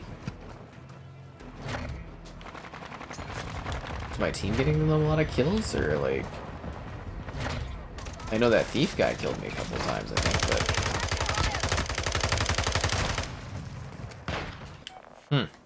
Weird. The rail thing? Oh, I love the rail thing. Yeah, it was super sweet, awesome movement. Kind of reminded me of those like old Tony Hawk games. Because the funny thing was, Mitchell there, he hated Sunset Overdrive. He checked it out because I was like, oh, it's like, you know, it's like you move around like the Tony Hawk games, you grind, you rail, and everything like that, and it's a shooter and it's funny. But yeah, he just hated it. I was like, oh, okay, well that sucks.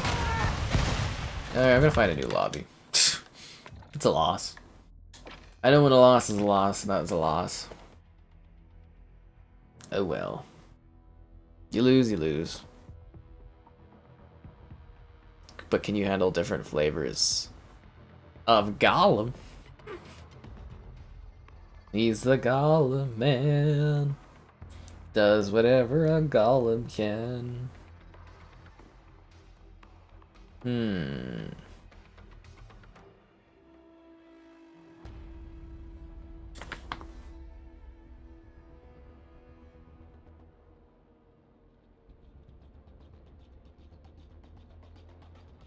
Yeah, now we wait for a new match.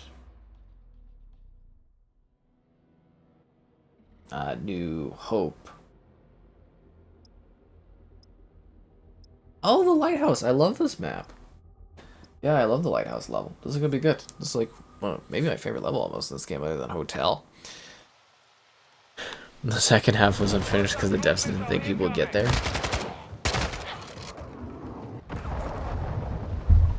Yeah, that was a terrible statement from Phil Spencer about games. Oh, we joined in late? No. I love this map. Ah, dude, why? Okay, apparently we're just getting shot. Is this guy... Why did he look over there suddenly? I think he's cheating. I'm pretty sure that Pudge guy is cheating. There's a very unnatural shift around the map.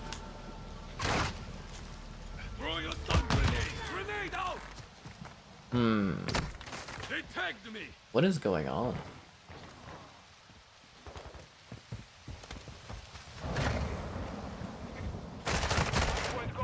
I think I need to find a new lobby. I really like this level too. But if I've joined something where it's just going to be like, you know, damnation the whole time, I'm not gonna sit around and get slapped by these enemy foes that are established with kill streaks and everything. Alright, new lobby. I love the lighthouse too. I'll never forget you, lighthouse map. But I'm not gonna go and get my ass handed to me for hours. Just kidding. Be like 10 minutes.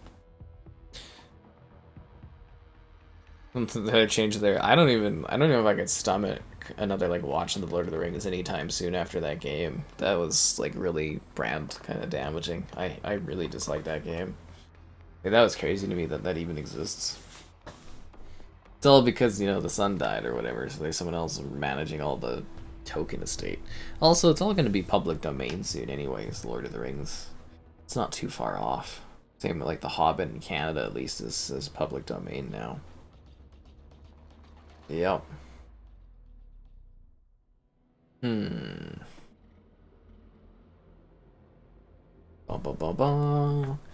Time to go for the Valderis Museum. I like this map too, so hopefully this one is good. Sky rules. Oh, that's nice here. Ooh. It's good to see some positive things, because man, I see a lot of negative stuff in the day-to-day.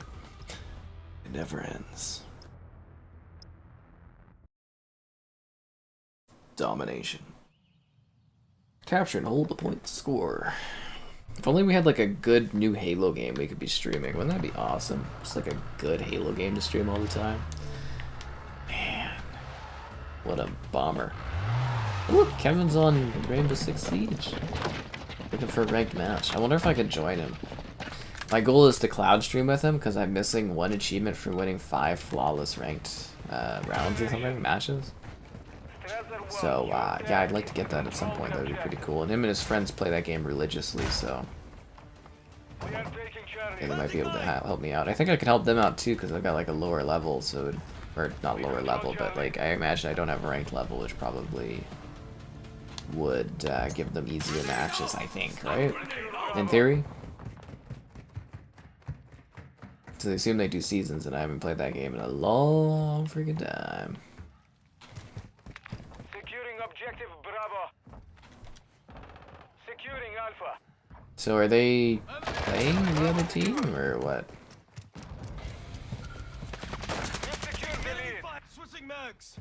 So leveling this game, does it do anything? Like, do you even get like tokens and stuff from it? Like, I assumed you got tier token skips, right? Or no?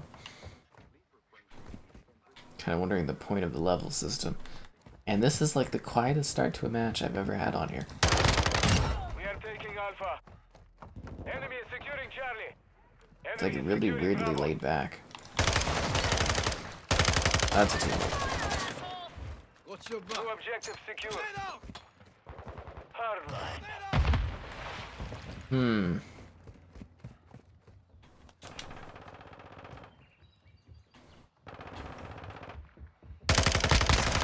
I'm taking fire! Ah, I couldn't get away.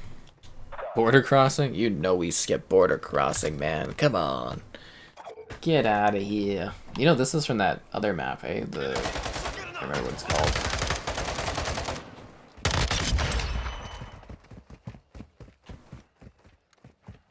Oh, this is the statue I was looking at. Should we go take this area beside the giant tiger that's ready to pounce against the unicorn? Securing objective Alpha. I think that's the unicorn. We have lost Definitely Bravo. is.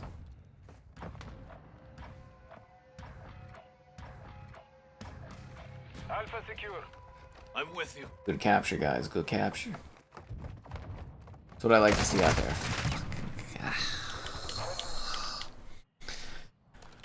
Oh well. Oh well. At least we'll always have Smeagol and Gollum. Effective fire. Enemy is securing Alpha. Yeah, I'm actually really looking forward to like a mid-gen refresh or like a next-gen where I can like sit here and like revisit these games again on like another platform to cover them. So we're gonna have some good laughs about some of this stuff. Some damn good laughs. I'm loading. We control Bravo. I also regret not playing Gollum at like quality mode because apparently it looks like it's uncapped on all of the Gollum options, so we could have had a slightly better resolution at an even worse frame rate. Or we could have went for ray tracing, which, you know, you can barely tell the ray tracing stuff, but like, you know, had an even worse frame rate. Would have been delightfully charming. Objective Bravo is compromised. Take it back.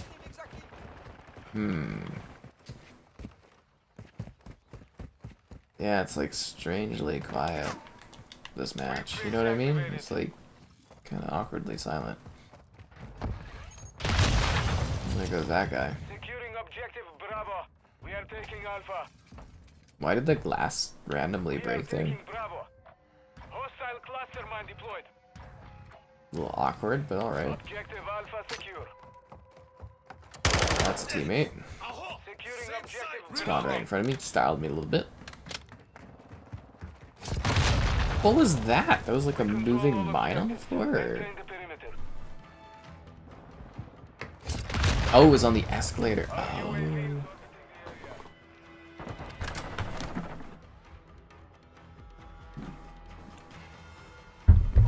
The first Battlefront? Like, you talking about like OG Battlefront? Or are you talking about like the new Battlefront? Because I'm like, you know, the new Battlefront, the first one didn't have a campaign at all, essentially. You know? Hostile UAV in the sector. But yeah, we'll have to revisit some of the like fun classics from this gen, like Gollum and Redfall and Callisto and Score and ugh. But yeah, it would be nice to have something to cover. I've like exhausted the library almost. Got like weird niche games like The Last Templar and stuff. It's interesting to bring these titles to people, but they're very, very niche. Enemy 2 Bravo. I hate that Last Stand crap. Securing Charlie.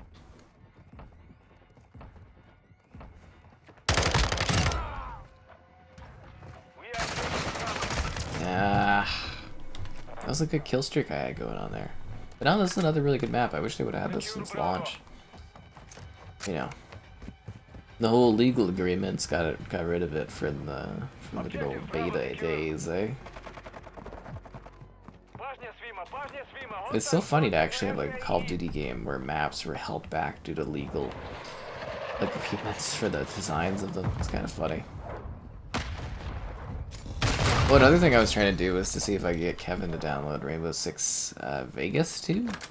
See if the co-op still functions in that one. I don't think it does, but because that would make for a fun stream, would be doing Vegas 2. You know, like the campaign for that one, I think would be kind of fun. I don't know if it's good or not, because you know, it's been so long I don't really remember what happens totally in it, but I remember it being okay, so yeah, might be fun. We love our co-op streams. Well, Dead Rising was a riot.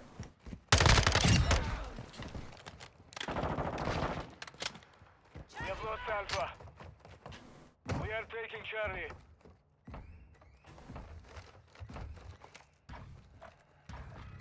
Objective Charlie secure. Ah, the OG Battlefront. Yeah, it was kind of like quick stuff. I mean, keep in mind, like, the original Battlefront was like such a time crunch sort of effort, right? Like, they just kind of threw it together really fast. Then I think they saw how successful it was, and they're like, oh, damn, okay. And they just kind of really bloated it out for Battlefront 2, which ultimately, you know, did very well for them, too. And then we just got screwed over out of Battlefront 3. Twice. Got that one. I would imagine if they ever try Battlefront again, it'll be like a live service thing, so there probably won't even be a second one. Should be funny. Never get a third Battlefront. Such a shame that, you know, they haven't made Battlefront 3's whatever that was there available. And just sold it to us as is.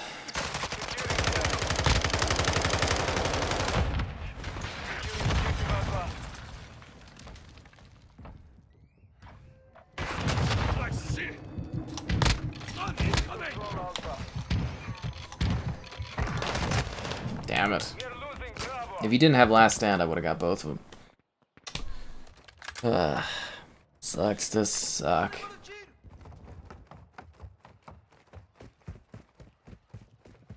Look, the Canadian flag's up there, guys. Oh, Canada.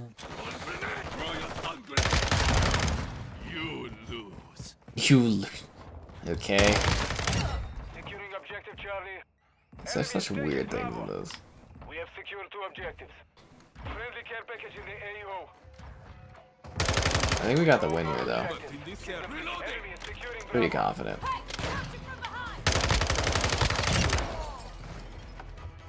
Enemy is taking Alpha.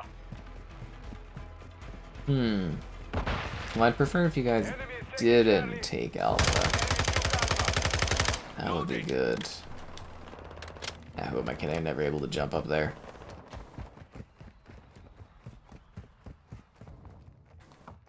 Securing Alpha. Gaining ground. Don't stop. God damn it. Venetica. Minecraft 360 live stream? I'm very doubtful that'll ever happen. I have wanted to do a Minecraft classic video, though, going over the Xbox One edition running on the Series X.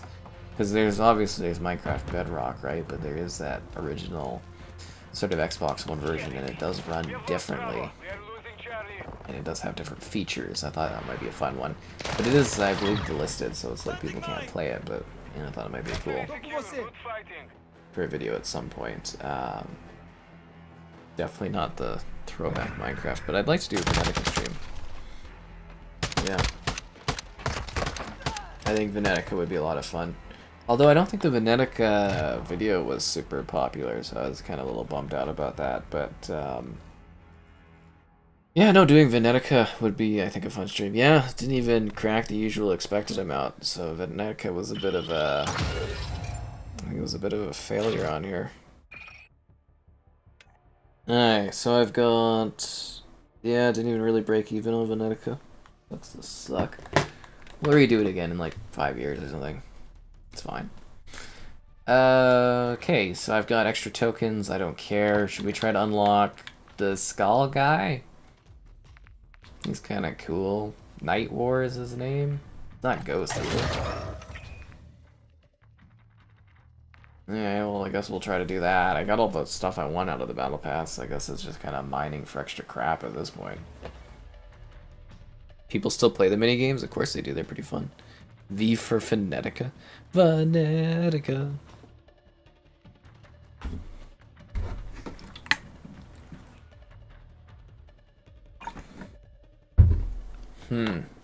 Terrorist hunt. Yeah, I wish the multiplayer and stuff still functioned or was even streamable. Would be fun for Rainbow Six. But I'm pretty sure they took down the servers for Vegas, I believe. But yeah, that's where I was trying to get Kevin to download that one so we could take a look at it and see if we could do co-op at least, because that might be like just peer-to-peer, but I don't know. Because I think it would be fun. Fanatica. She's got really large assets. Yeah. Hardpoint. That's not Ghost. Is it Ghost? But it's just like a different name for Ghost? Target area confirmed. Get to the hardpoint. Ghost is such a weirdo in this game. Because I thought Ghost you had to buy as part of the Vault Edition. Isn't that how it works?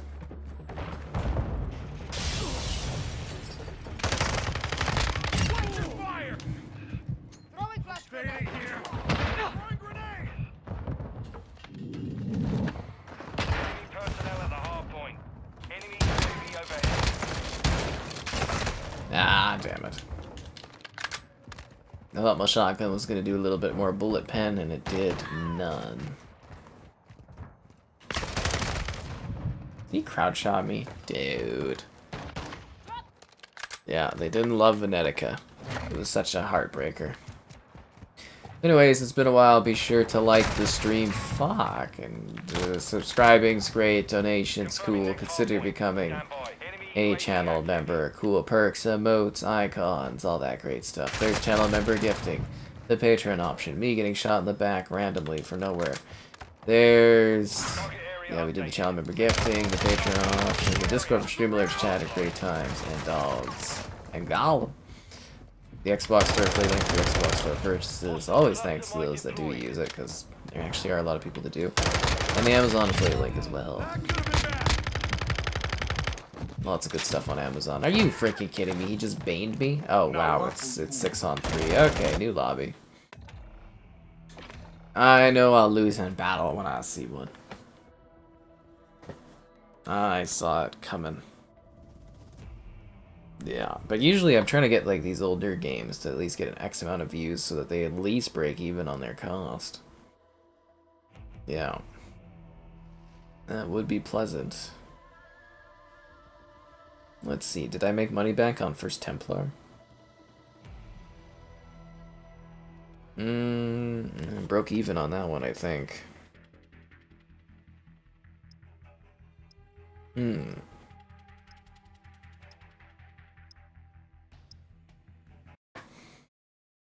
This Hogwarts Legacy has been a pretty good moneymaker, though. Headquarters. Oh, we're already underway. Okay. Well, that sucked. Like, what? Why? This is like a largish map. Why did I spawn right there? That's like literally a free kill for that dude.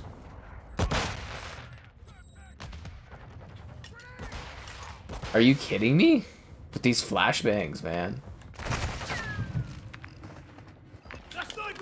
Okay. Not liking the start on this map.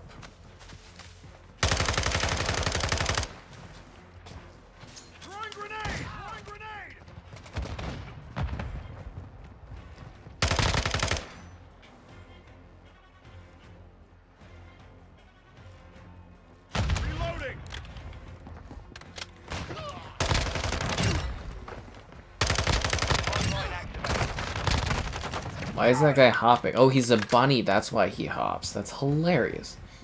He's role-playing as a bunny in Call of Duty. That's funny.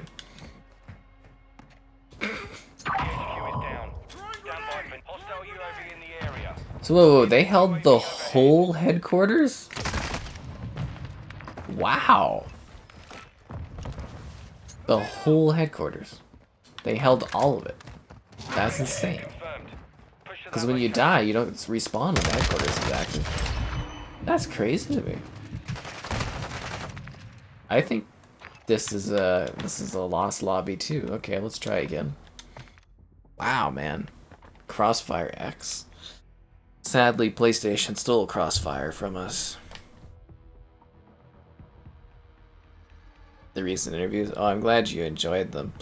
I really didn't like how the audio went for those because it was so noisy. Like especially the one with Justine Huxley. There it was like there was like this really loud, annoying person, and it's like you could see we're doing an interview, and she's just like you can hear like the laughter and stuff, but she's so loud.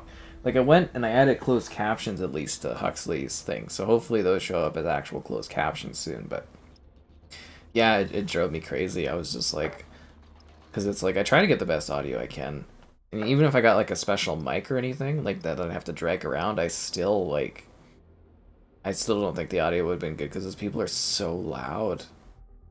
But yeah, trying the best for the interviews. Just all the Expo interviews I was kind of expecting to be a little bit more popular than they are. Miles seems to be doing pretty good. I kind of expected that one too, especially with the timing of Spider-Man here. So yeah, I'm gonna wait till it quiets down. There's more videos in the queue, and then I'm gonna start going after some of the interviews I wanted to try to get over the last little bit here. So hopefully we can set those up. But I want more interviews because they're fun. The Roger Clark interview, oh my god, that was crazy.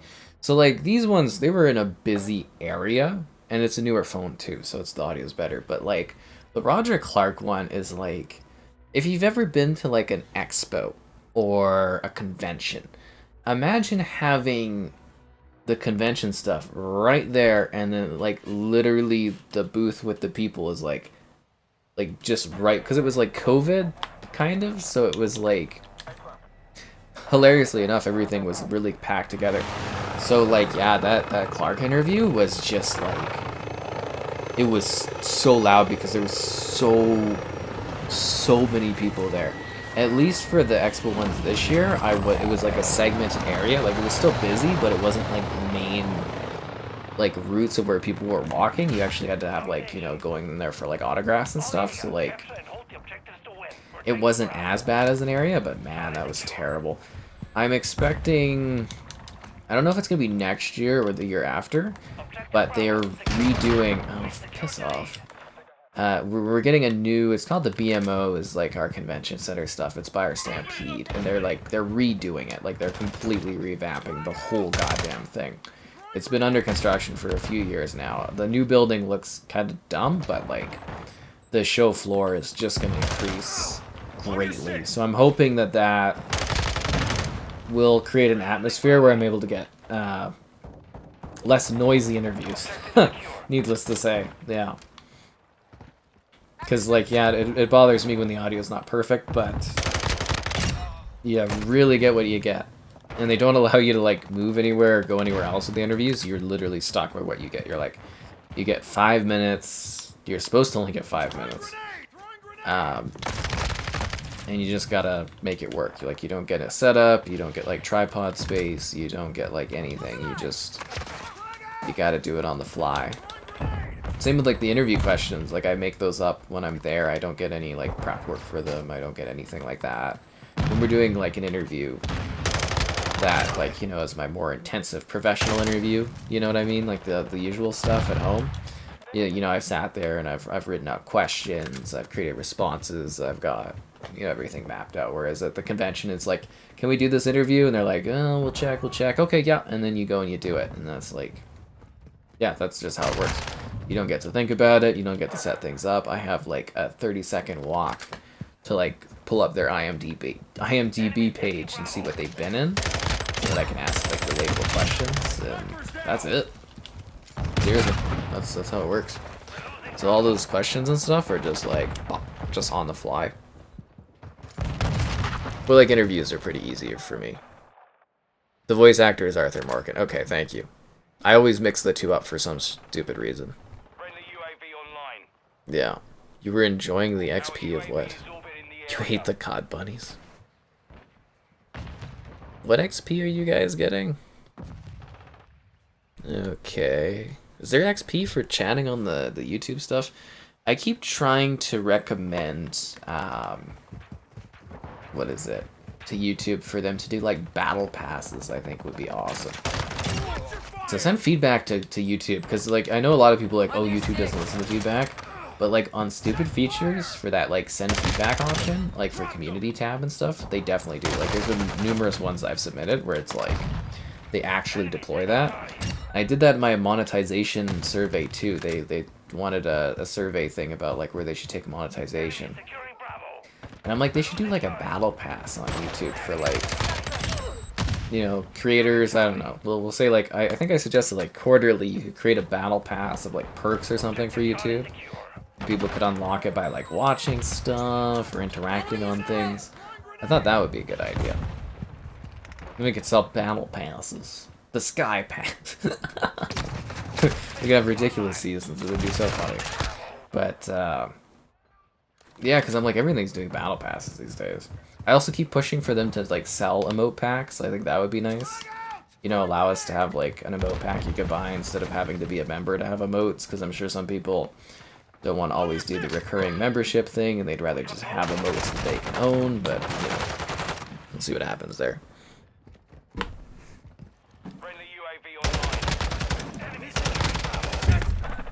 The Laurie interview? Yeah, okay.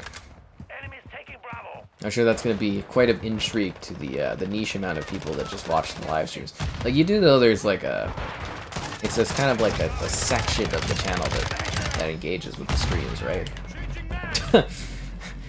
So it's always nice to have the regulars, but like, yeah, a lot of people probably don't know who Laurie is. I know you guys all do, but yeah.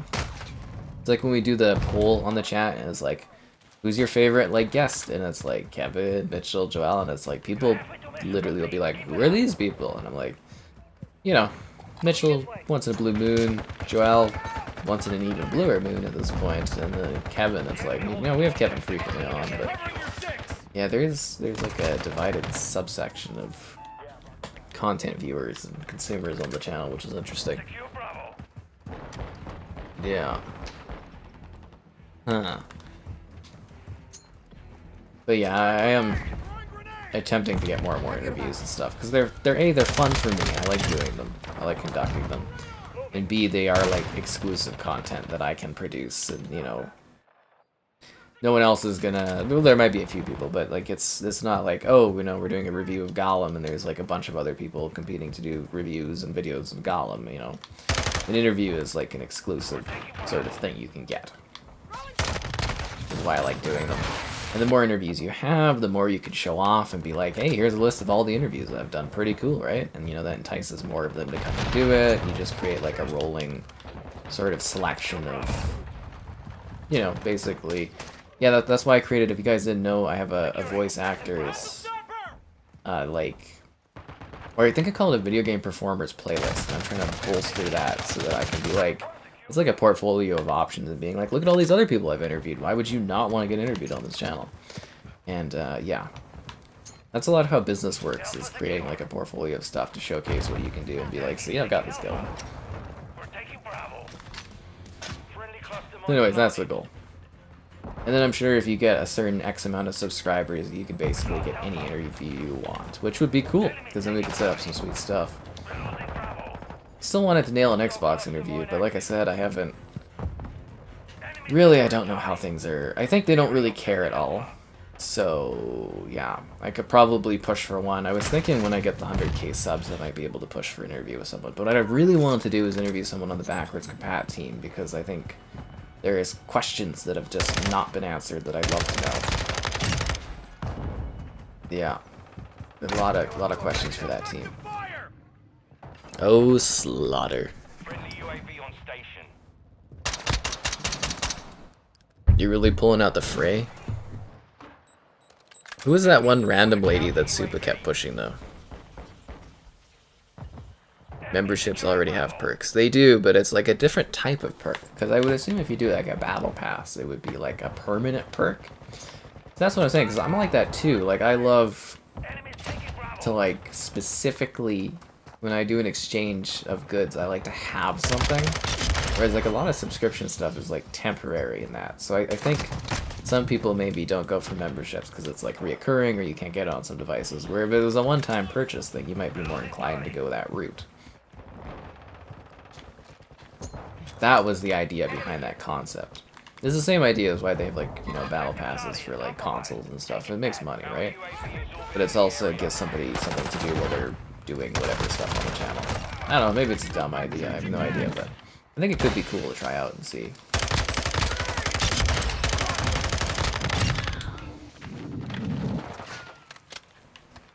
What also surprises me is if you have YouTube,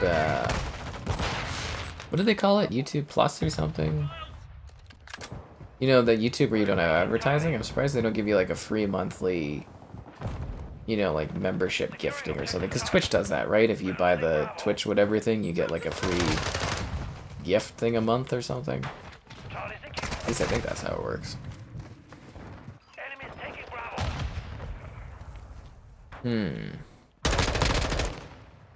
Yeah, so who is that lady that he spams? Like, who is that? Lee would do it, or what does she do? You gotta, if you're spitting out names for me, guys, you gotta say, like, YouTube Premium. Thank you. Yeah, you gotta say what they've done, because, like, a lot of the time I don't know who the performer is behind the characters and stuff like that.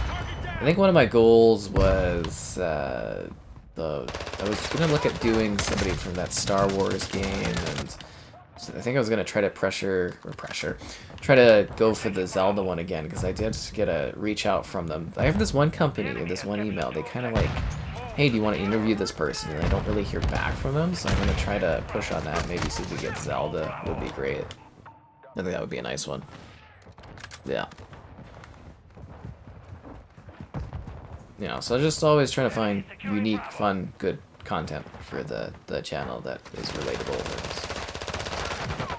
and could potentially get us some good views and some notice and some new people and stuff. It's all about growing. They got him on the run.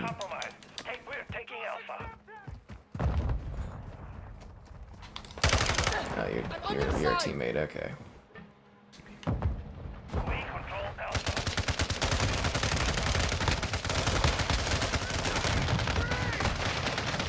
I'm really disappointed I didn't kill that dude. I was putting the shots right at him. I didn't get him. But we won the match anyway, so it doesn't matter. But yeah, I kind of wanted to kill that guy.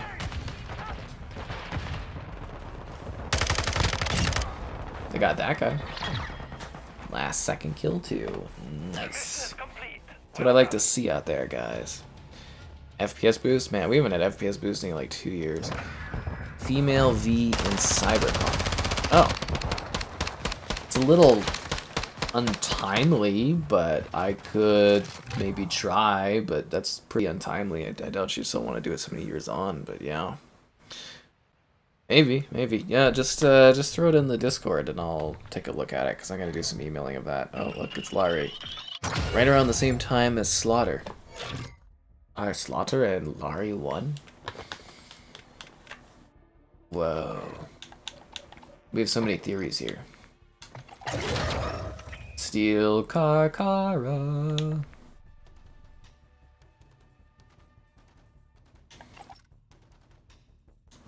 Oh, that is just Ghost. Oh. Well, that's lame. Did you guys know that was Ghost? Yeah, you did. Yeah. The farm again. Oh my god, this game needs more maps. More maps. Alright, let's do this. I'm glad the System Shock went over well today. I was kind of not sure how that one was going to go.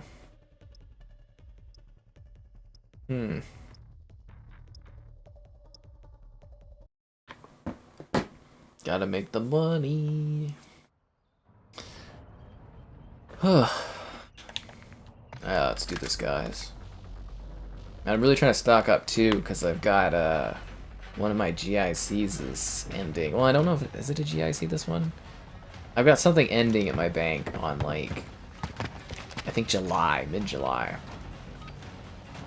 And apparently, I think is it mid-July or is it June? No, it's mid-July, and I've also got apparently my windfall of money coming. So yeah, I'm just trying to earn as much as I can before that time, and then I can lock it in to end on the same amount of time as my larger GIC is. And then yeah, hopefully I'll be able to look for a house in like October. But the house prices keep going up, so I'm kind of worried I'm gonna just keep getting priced out because it just constantly keeps raising. But yeah, that's kind of the plan right now. So really pushing for some good sponsored stuff, basically.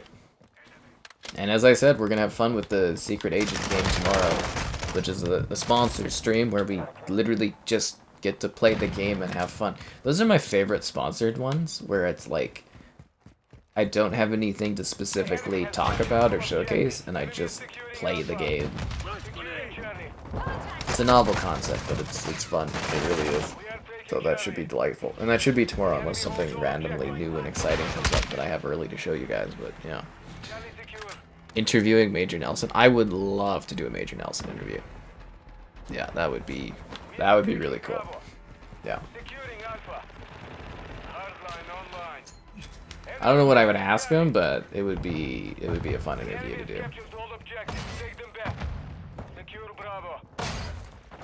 But yeah, I would prefer to do the head of, like, you know, like I said, the head of the backwards compatibility team. I think it's still Jason Ronald, isn't it, that does the... I think that dude's still heading up the backwards compat team or something like that. I have so many questions about backwards compatibility and, like, things like how stuff works or why some stuff doesn't work and blah blah blah. So many questions about that. I mean, I could make a rockin' like Major Nelson interview because Major Nelson's like a really cool dude, honestly. Like the first time I saw him on Xbox was like one of the Modern Warfare 2, original Modern Warfare 2 DLC maps. He was showing it off on the dashboard or whatever. I think it was like the Sub-Zero map or something like that. But yeah. Ask him about the origins of the white gloves and stuff, because he always unboxes the fancy gloves. He's a cool dude, yeah. That'd be a fun one. Bum, bum, bum, bum. I'll really try to pitch for some interviews when I redo my Xbox dock for the 25th anniversary. That's a few years away. The higher-ups at EA and DICE, yeah, I'm not gonna get that, no. I mean, it would be interesting, but yeah, that's not... About, like, firstly, I don't think those companies are gonna talk. Like, executives are probably not gonna want to do interviews from EA and DICE and stuff. Secondly, they're not gonna want to talk about issues on that stuff. Unless I was, like, doing some sort of historian-type documentary thing for, like, a professional grouping. But, I mean, it would be interesting, but yeah, definitely, I don't think that's gonna happen. Sorry. Yeah, I don't think that's quite realistic. It would be interesting to learn about that kind of stuff, but that's also not really my wheelhouse, is doing, like, historical, like, docs and stuff in video games. They're a lot of work. I don't think the payout would be very good for me spending all that time doing them, so it would be time inefficient, but it would be a neat thing to do. But there's already people that do that, so yeah.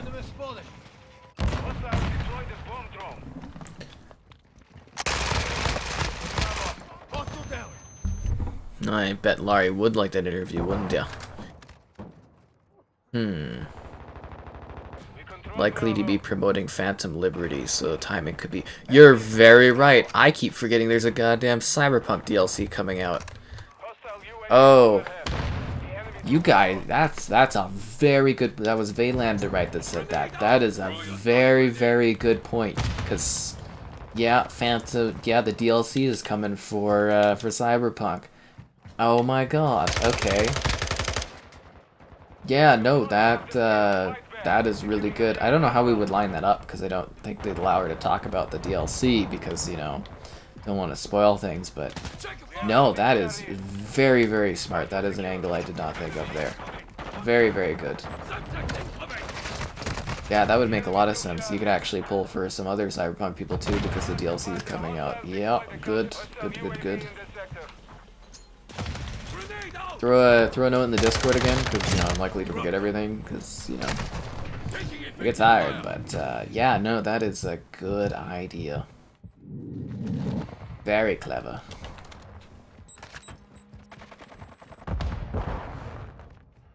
Oh, god damn it. Oh, I guess I missed to be... Did I do the like? Anyways, like the stream, subscribe, it's great, donation's cool, consider becoming Gollum channel member, Patreon option, the Discord for stream alerts, chat, or great times, Xbox store affiliate link, and the Amazon store affiliate link too, haha. Oh, and also a fun thing about, because we're doing the sponsored agent game tomorrow, as always, you know, there'll be no mid ad breaks if you're going and watching that one after the fact it's done, because you know I always do that when they're sponsored content. So yeah, that will be nice. Yep. There you go. Daughter has the Xbox One in her room. Should you get her Series S? I mean, yeah, it would be a good idea. Be a nice little upgrade. You know, play all the new games. Would last a long time. Series S is a pretty cheap console. It's a nice little upgrade. All the stuff will carry over. Yeah, go for it. If it's within your means, upgrade from the One to the Series S. It'll be a nice little touch-up.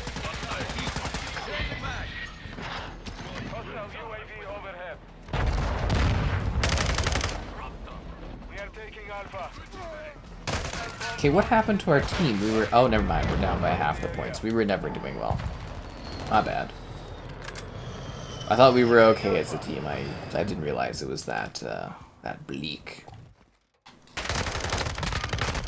An odd spot to camp. Yeah, I'm starting to think we're gonna lose this match.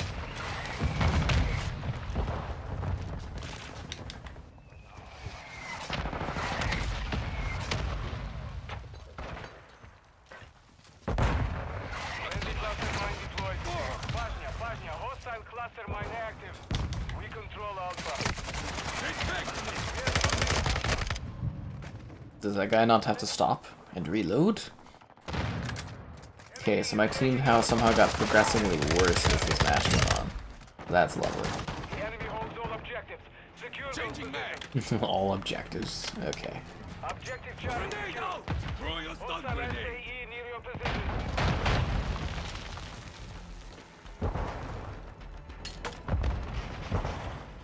Flashbangs, man. Ugh. Hate flashbangs.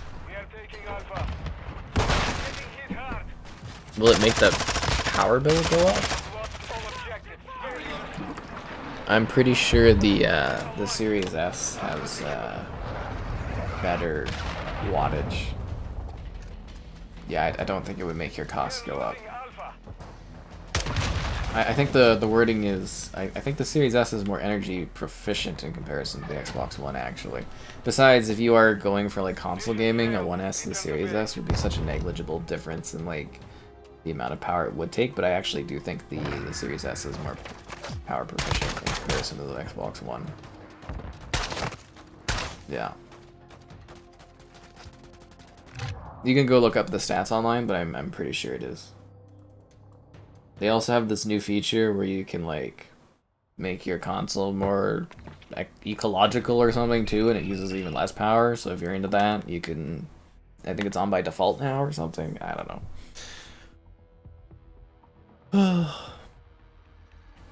Yeah, it's not like my 4090 that pumped that power bill cost. You want to talk about power increases? Woo! 4090 is hungry. hungry hippos in the 4090 there. Yeah. Taraq again? Can't get a better map than Taraq. Like getting Bran at the end of like Game of Thrones over and over again.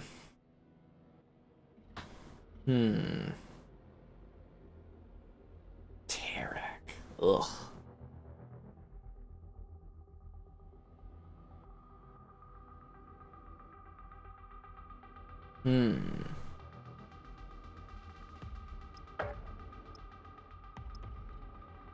Alright, let's do this.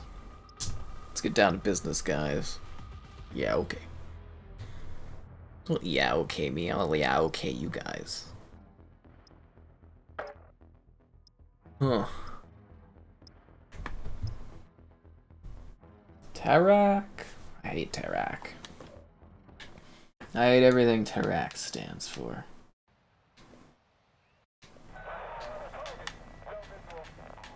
Wait, Halo is online now again? I haven't seen this dude in ages. Last I heard, he moved to some random ass city and started a new working life or something. I'd have to chat with him again, it's been a while.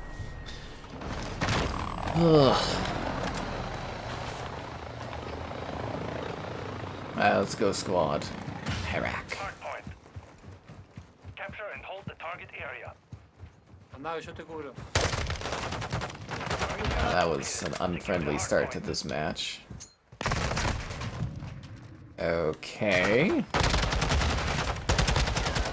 Guy's really smoking our team. Okay, wow. Alrighty. That was a terrible start. Enemy personnel at the hardpoint. Took a round. Drop this sniper. Alrighty. Not really loving the start of this match.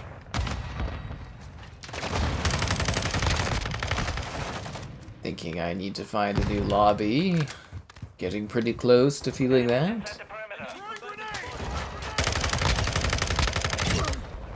Maybe not.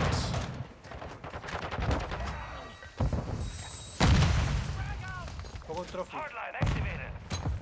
Locating the next hardpoint. Ah, I put my shotgun out. This other guy comes. Hardpoint compromised.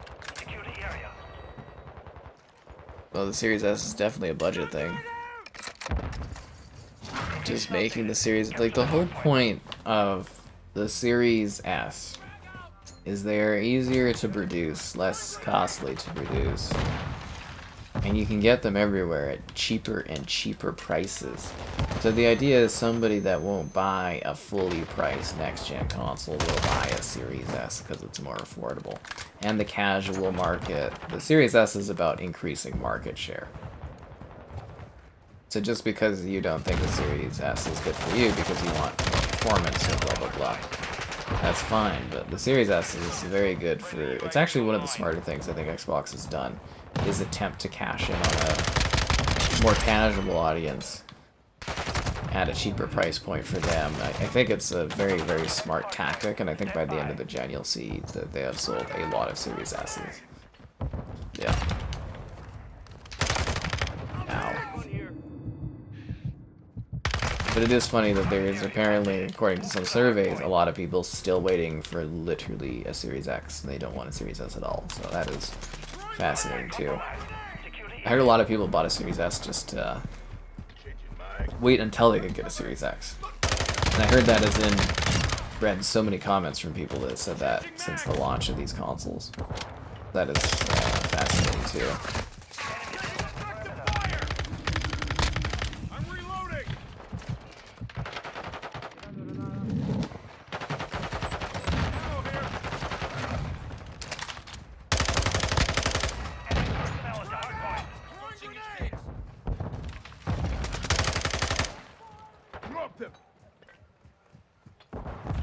Hardpoint compromised.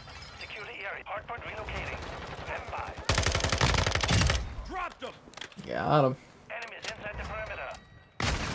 Aww, I'm gonna get sniped. My Series S is okay, filet. Alright. Alright.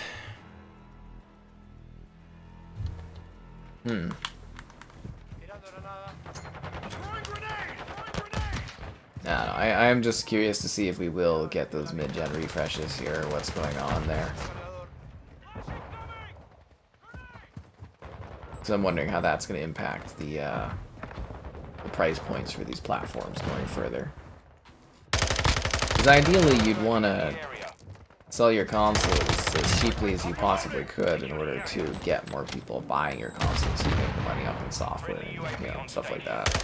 It's a numbers game. The more people that own your console, the more games you could possibly sell, and especially the first party. I mean, Nintendo, they're doing, you know, crazy numbers on stuff because there's just so many goddamn people that have Switches. Changing max. Location updated. Capture the hardpoint.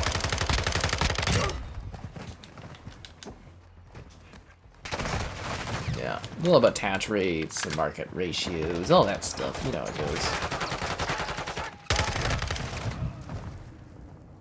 You have a good one there. No, Series S, it's a very nice console. I've used one. I think I have it first year, second year of having one. It's a nice little thing. Enemies inside the perimeter.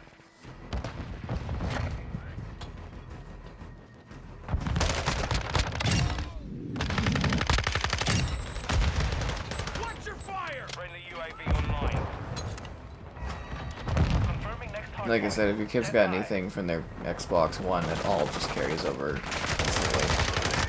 And they won't notice any difference between playing on that or the other one, which is nice. Hardpoint relocated. Secure the target area.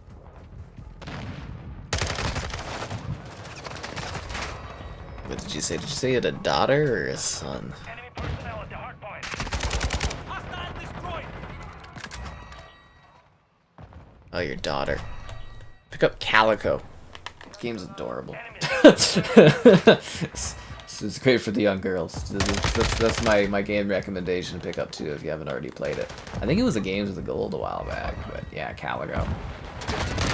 It's a game where you manage a bakery slash pet kind of store, and like you can ride and collect cats and capybaras and dogs, and you cook cupcakes and stuff in your bakery.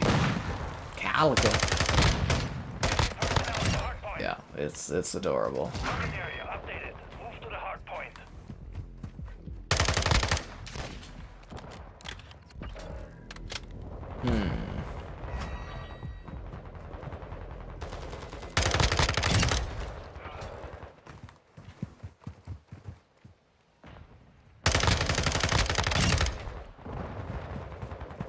Reloading. Hardpoint compromised. Secure the area. We gotta fight back for this, guys.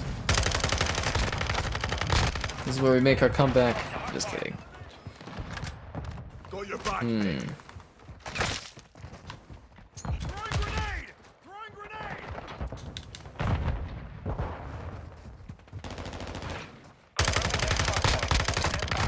Enemies inside the perimeter. Yeah, I don't think we're coming back, guys. We're down by like 60-something points. Hardpoint relocated.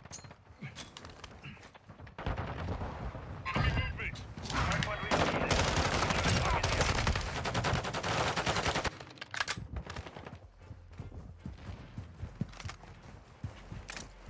Hardpoint compromised. Secure the area.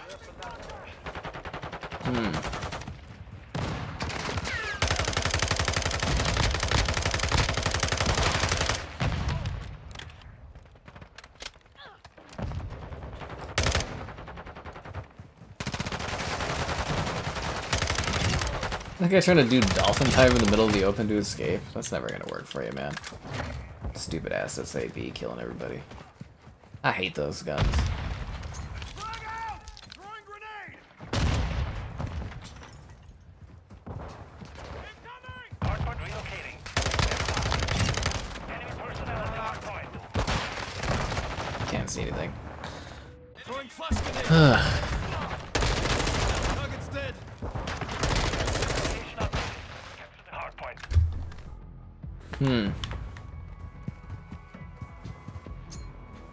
Frag out. Throwing grenade. Oh, can't believe that guy actually beat me out there. Unbelievable. Enemies inside the perimeter. Yeah, I don't think we're gonna win this one. Our UAV is orbiting the area. Frag out. We're getting hit hard. There's a lot of AKs in this one. Tom Clancy will release more game. Tom Clancy is just like a brand name they shove on Ubisoft stuff. I think they dropped it from X Defiant too, didn't they? So it's not Tom Clancy's X Defiant anymore. I think it's just X Defiant, so... Covering your six. I think the only Tom Clancy thing you would get this year would be if they release the, what is that called? Heartland? You know what I'm talking about? Yeah, the Tom Clancy's The Division Heartland. I think that would be the only Tom Clancy game I can think of coming out this year. Because X Defiant dropped that titling. I don't even know if X Defiant... When is X Defiant coming out? This year? With the data thing, right? Not too long ago, because we streamed that. What else is Ubisoft releasing this year? No, I think that's it. I think that's all. UAV overhead. Hmm. Enemies inside the perimeter.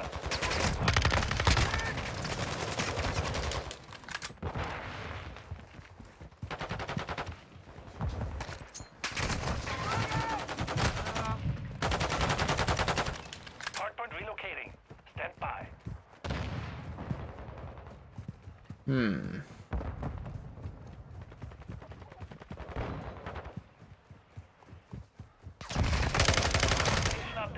Capture the hard. SAB.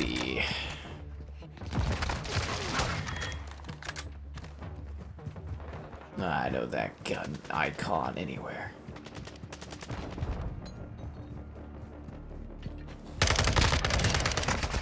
That didn't count as a kill for me? Mission failed. Get out of here. Return to base. Ugh. Heartland. Yeah, I don't know.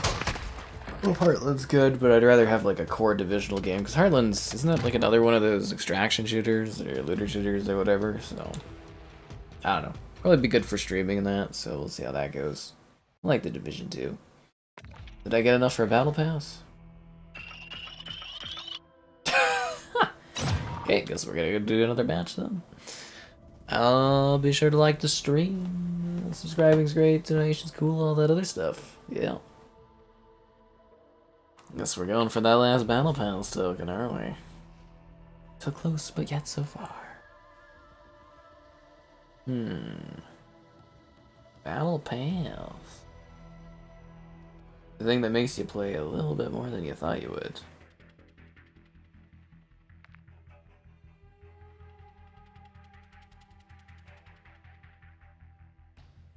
Ooh, not the border crossing.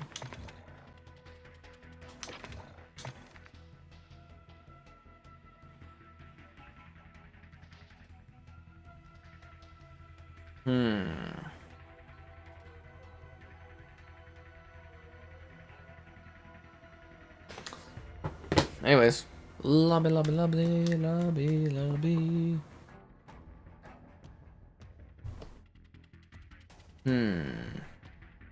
Does Sandstorm run well? Yeah, if you can deal with all the sand.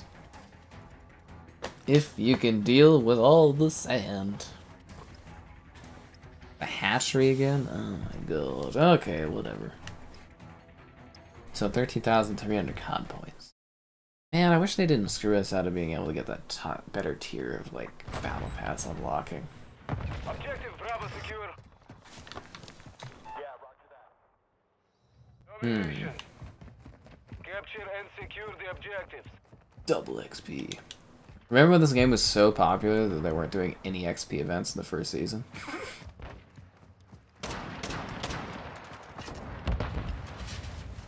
I feel like they kind of only do XP stuff when like the interest wanes a bit for this one and they need to get people back on it.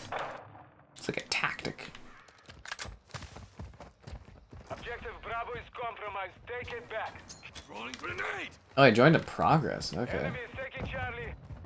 Securing Alpha. Throw your stun grenade! Objective Alpha secure. Switching mags! Grenade! Enemy is taking Alpha. That guy's got me? Come on, what was my teammate doing? Lost all objectives. Ugh, so our team has no objectives? Oh my god. Have I done to deserve this punishment? Securing objective Charlie. Grenade out! Charlie Huh. secured. Looks like my left back button isn't working again. This is a new controller, can't come soon enough, honestly. Looking forward to it. Canadian Gals Exotic? Oh, I've never heard that before. Enemy is securing Charlie. Hostile UAV in the sector. Hostile. Losing Charlie. Secure Bravo. The enemy holds all objectives. Secure the Hold on. Man, I got like the worst team here. Holy. Alright, there we go. One point. I haven't even been able to kill anyone. I think I've died like 5 times already. Fuck. Yes. quick fix activated. I doth not like it. I do protest this disappointing situation. Ah, dude. Enemy is taking Bravo. We control Charlie. Throwing grenade! Throw your stun grenade! We have lost Bravo. There we go. Yes. Don't worry, I We got have it. taken Taking Alpha. Use the drill charge.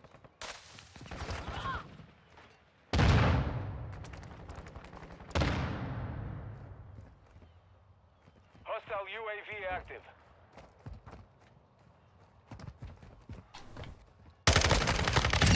I knew you were up there. You killed me last time, buddy. Oh, and then I got blown up by an RPG. Ha The enemy is gaining ground. Push them back. ha ha ha ha ha The enemy ha. holds 2 objectives. Get them secure. We control Bravo. Hostile care package in this sector.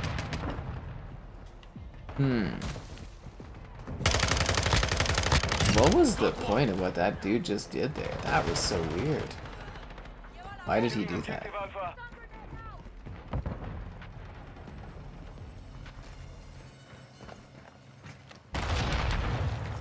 Isn't there a care package that went down here? Grenade out! Stun grenade out!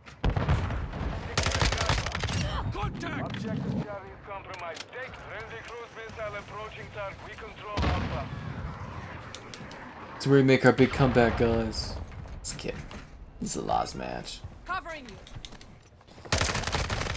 Playing that lighthouse. Where's the lighthouse from the other map? The niche shooters? Enemy is Yeah, I guess Insurgency and Hell Let Loose are probably a little bit more niche, aren't they?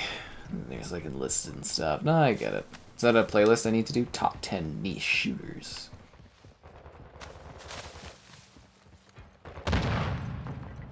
two objectives secure.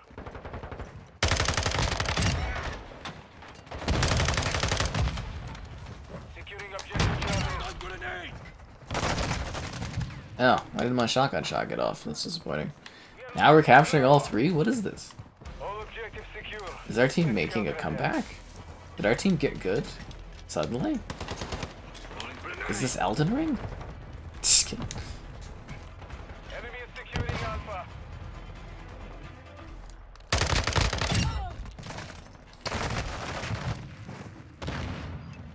The enemy took Alpha.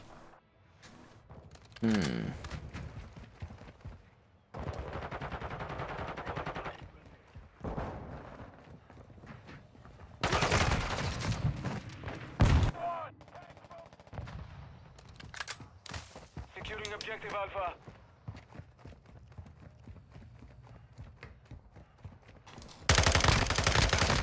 Enemy is taking Come Bravo. on, man. We control all objectives. Maintain the perimeter. At least we caught up a bit. I didn't see that coming. The enemy took Bravo. I'm loading. They're losing Alpha. Yeah, like aesthetically, this is like a really bland looking map. It's all gray. Drop shotting, get a life, dude. What are we playing? Ranked Pro Sports? Take it back. Pro Sports. Ranked Esports.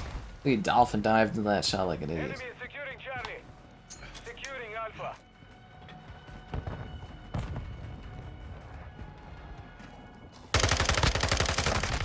The enemy is Like, I'm not even looking at you and you're drop shotting. Get a life, man. It's so weird. friendly cluster mines planted. Actually, almost out of water. Maybe I'll have like a pizza pop tonight. That would be nice. I have no idea what's going to happen in the week ahead, but I'm looking forward to the weirdness of it. Securing objective. Something really refreshing about this, because it's like all my shows are done. I'm in uncharted territory. I don't really have like things I have to get done. Well, I do have a long list of things I need to get done, but Push I objective. don't specifically have any locked scheduling things I got going on.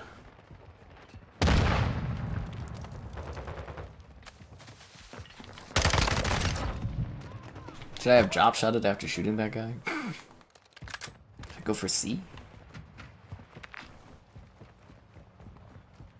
Under fire! Throwing grenade! Stun grenade out! Fire! Oh, I just assisted. Okay.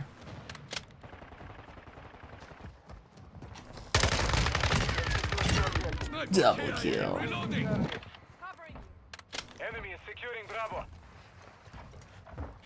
We hold all objectives. Keep them secure. Wow, we actually came back. That's hilarious. Did you guys see that coming? I didn't see that coming. We've secured the lead. Enemy is securing Alpha. Oh, the trolling stuff. There was a couple people that had some questionable trollish names today in the stream, actually, which is kind of funny. Enemy is taking Alpha. Enemy is taking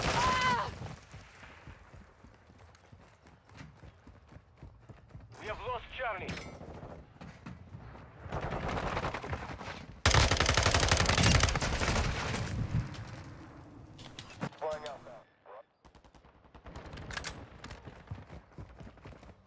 Wow, did we actually turn this match around and we're going from losers to like winners? This is weird.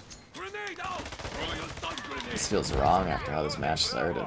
It was such a lopsided affair. We control project.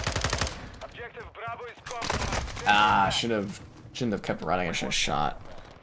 Gollum. We are losing Alpha. Oh no, Insurgency is really good. We stream it all the time here. It's you know, I really like that one. Securing objective Charlie. Threat down. We control Bravo. Yeah, I praise Insurgency whenever I can, really. We've got them on the run. Keep it up. Friendly UAV on station. Throwing grenade! Stun grenade out! Enemy is taking Bravo.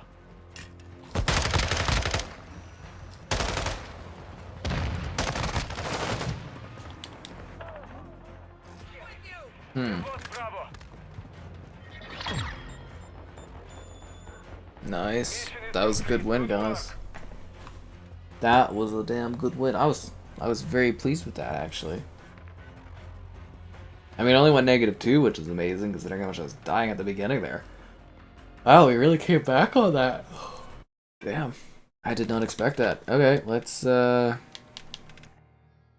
unlock that bit of the battle pass. Now we're ghosting. Bam. Yeah, well, that's good for now. Cotting it up. Get ready for lots of excitement. I think tomorrow with stuff. Yeah.